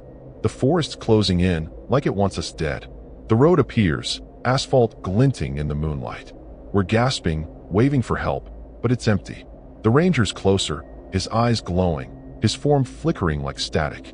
Ivy's sketching again, and I'm done. I grab the pad, but she claws at me, screaming like a banshee. Felix pulls her back, but the hum spikes, and those lights tighten around us. A car engine rumbles, faint but real. Headlights cut the fog, and I'm praying it's salvation. The ranger's right behind us, and I know we're running out of time. A pickup slows, driven by a guy in his 40s, looking spooked. "Get in," he shouts, and we pile in, Ivy still clutching her sketchpad. The hum's quieter, but it's there, like it's following. Felix is babbling about the ranger, but the driver cuts him off. "No rangers out here," he says. "That tower's been empty for decades." My blood runs cold. Ezra, the badge, the logs, it's all a lie. The ranger's face flashes in my mind, and I'm shaking. We're not safe, not even close. The driver's speeding, but Ivy's sketching again, her eyes blank. I see her page, the ranger, his face clearer, like a skull with no skin. "Stop it," I yell, but she's chanting, words that twist my gut. The hum's back, louder, and the truck's radio cuts out, static replaced by that sound. The ranger's outside, keeping pace, his eyes burning through the window. Felix is screaming, and I'm frozen, knife useless. The horror's not over. It's in the truck with us, and I don't know how to stop it. The truck's flying down the road, but the ranger's still there, gliding through the trees like a ghost. Ivy's sketching faster, her hands bleeding, muttering nonsense that sounds like a prayer. Felix is yelling at her to stop, but she's gone, like the ranger's got her soul. I'm clutching the seat, begging the driver to go faster. He's cursing, saying he doesn't see anything, but we do. Those burning eyes, that smeared face. The hum's deafening, vibrating the truck, and the scary truth hits. We brought this thing with us. The forest isn't letting go, and neither is he. The driver, Mike, says he's taking us to Covelo, but his voice shakes. "Heard stories about Black Butte," he says. "Folks vanish. No rangers, though, not since the fire." My stomach drops. Ezra Holt never existed, but we saw him, felt him. Felix is pale, clutching the maps, saying we should have burned them. Ivy's chanting louder, her sketchpad open to the ranger's face. Now sharp, like a carved mask, eyeless but alive. It's disturbing, and I'm starting to think she's the key to this nightmare. The radio sparks, then dies, the hum taking over. Mike swears, smacking the dashboard, but it's no use. Ivy's eyes are wrong, blank like the ranger's, and she's smiling, a creepy, hollow grin. I grab her sketchpad, tearing it from her hands. She screams, lunging at me, nails digging into my arm. Felix pulls her back, but she's wild, like something's inside her. The ranger's closer, his face in the window, a void that sucks the air out. Mike doesn't see him, but he's sweating, saying the truck feels wrong. The horror's in here with us. We're almost at Covelo when Ivy breaks free, grabbing her sketchpad. "He needs me," she screams, drawing faster. I see it, the ranger's face, now perfect, like he's stepping off the page. The hum spikes, and the truck's lights flicker. Mike's yelling, saying the engine's failing. I'm screaming at Ivy to stop, but she's lost, her eyes glowing like his. Felix tries to wrestle the pad away, but she bites him, blood dripping. The ranger's inside the truck now, his presence choking me. I swing my knife, but it's like cutting fog. Our mistake was letting Ivy keep drawing. I throw the sketchpad out the window, praying it'll break the connection. The hum roars, and the ranger's face appears in the windshield, clear and monstrous, no eyes but full of hate. Mike screams, swerving, and the truck slams into a ditch. Pain explodes in my chest, and glass shatters. Ivy's laughing, a horrible sound, her eyes still glowing. Felix is slumped, blood on his face, and Mike's gone, the driver's seat empty, blood smeared on the wheel. The Ranger's standing outside, watching. I'm crawling from the wreck, my vision blurry, the hum pounding in my skull. Ivy's still in the truck, sketching on a torn page, her hands slick with blood. He's complete, she whispers, showing me the Ranger's face, now hers, eyeless and smiling. Felix groans, reaching for me, but the Ranger's there, his form solid, like Ivy drew him into being. I scream for her to stop, but she's gone, part of him now. The lights from the forest close in, and the hum swallows everything. My knife's gone, and I'm fading, the forest claiming us. The tragedy is we thought we could escape. Ivy's sketches brought him to life, and we carried him with us. I'm on the ground, blood pooling, the Ranger looming over me. His face is Ivy's now, her smile twisted into his void. Felix's hand goes limp in mine, and the hum's all I hear, like a lullaby from hell. The last thing I see is the sketch pad, open beside me, showing us, dead, with the Ranger standing tall. We never should have come to Black Butte, but Ivy's art made sure we'd never leave.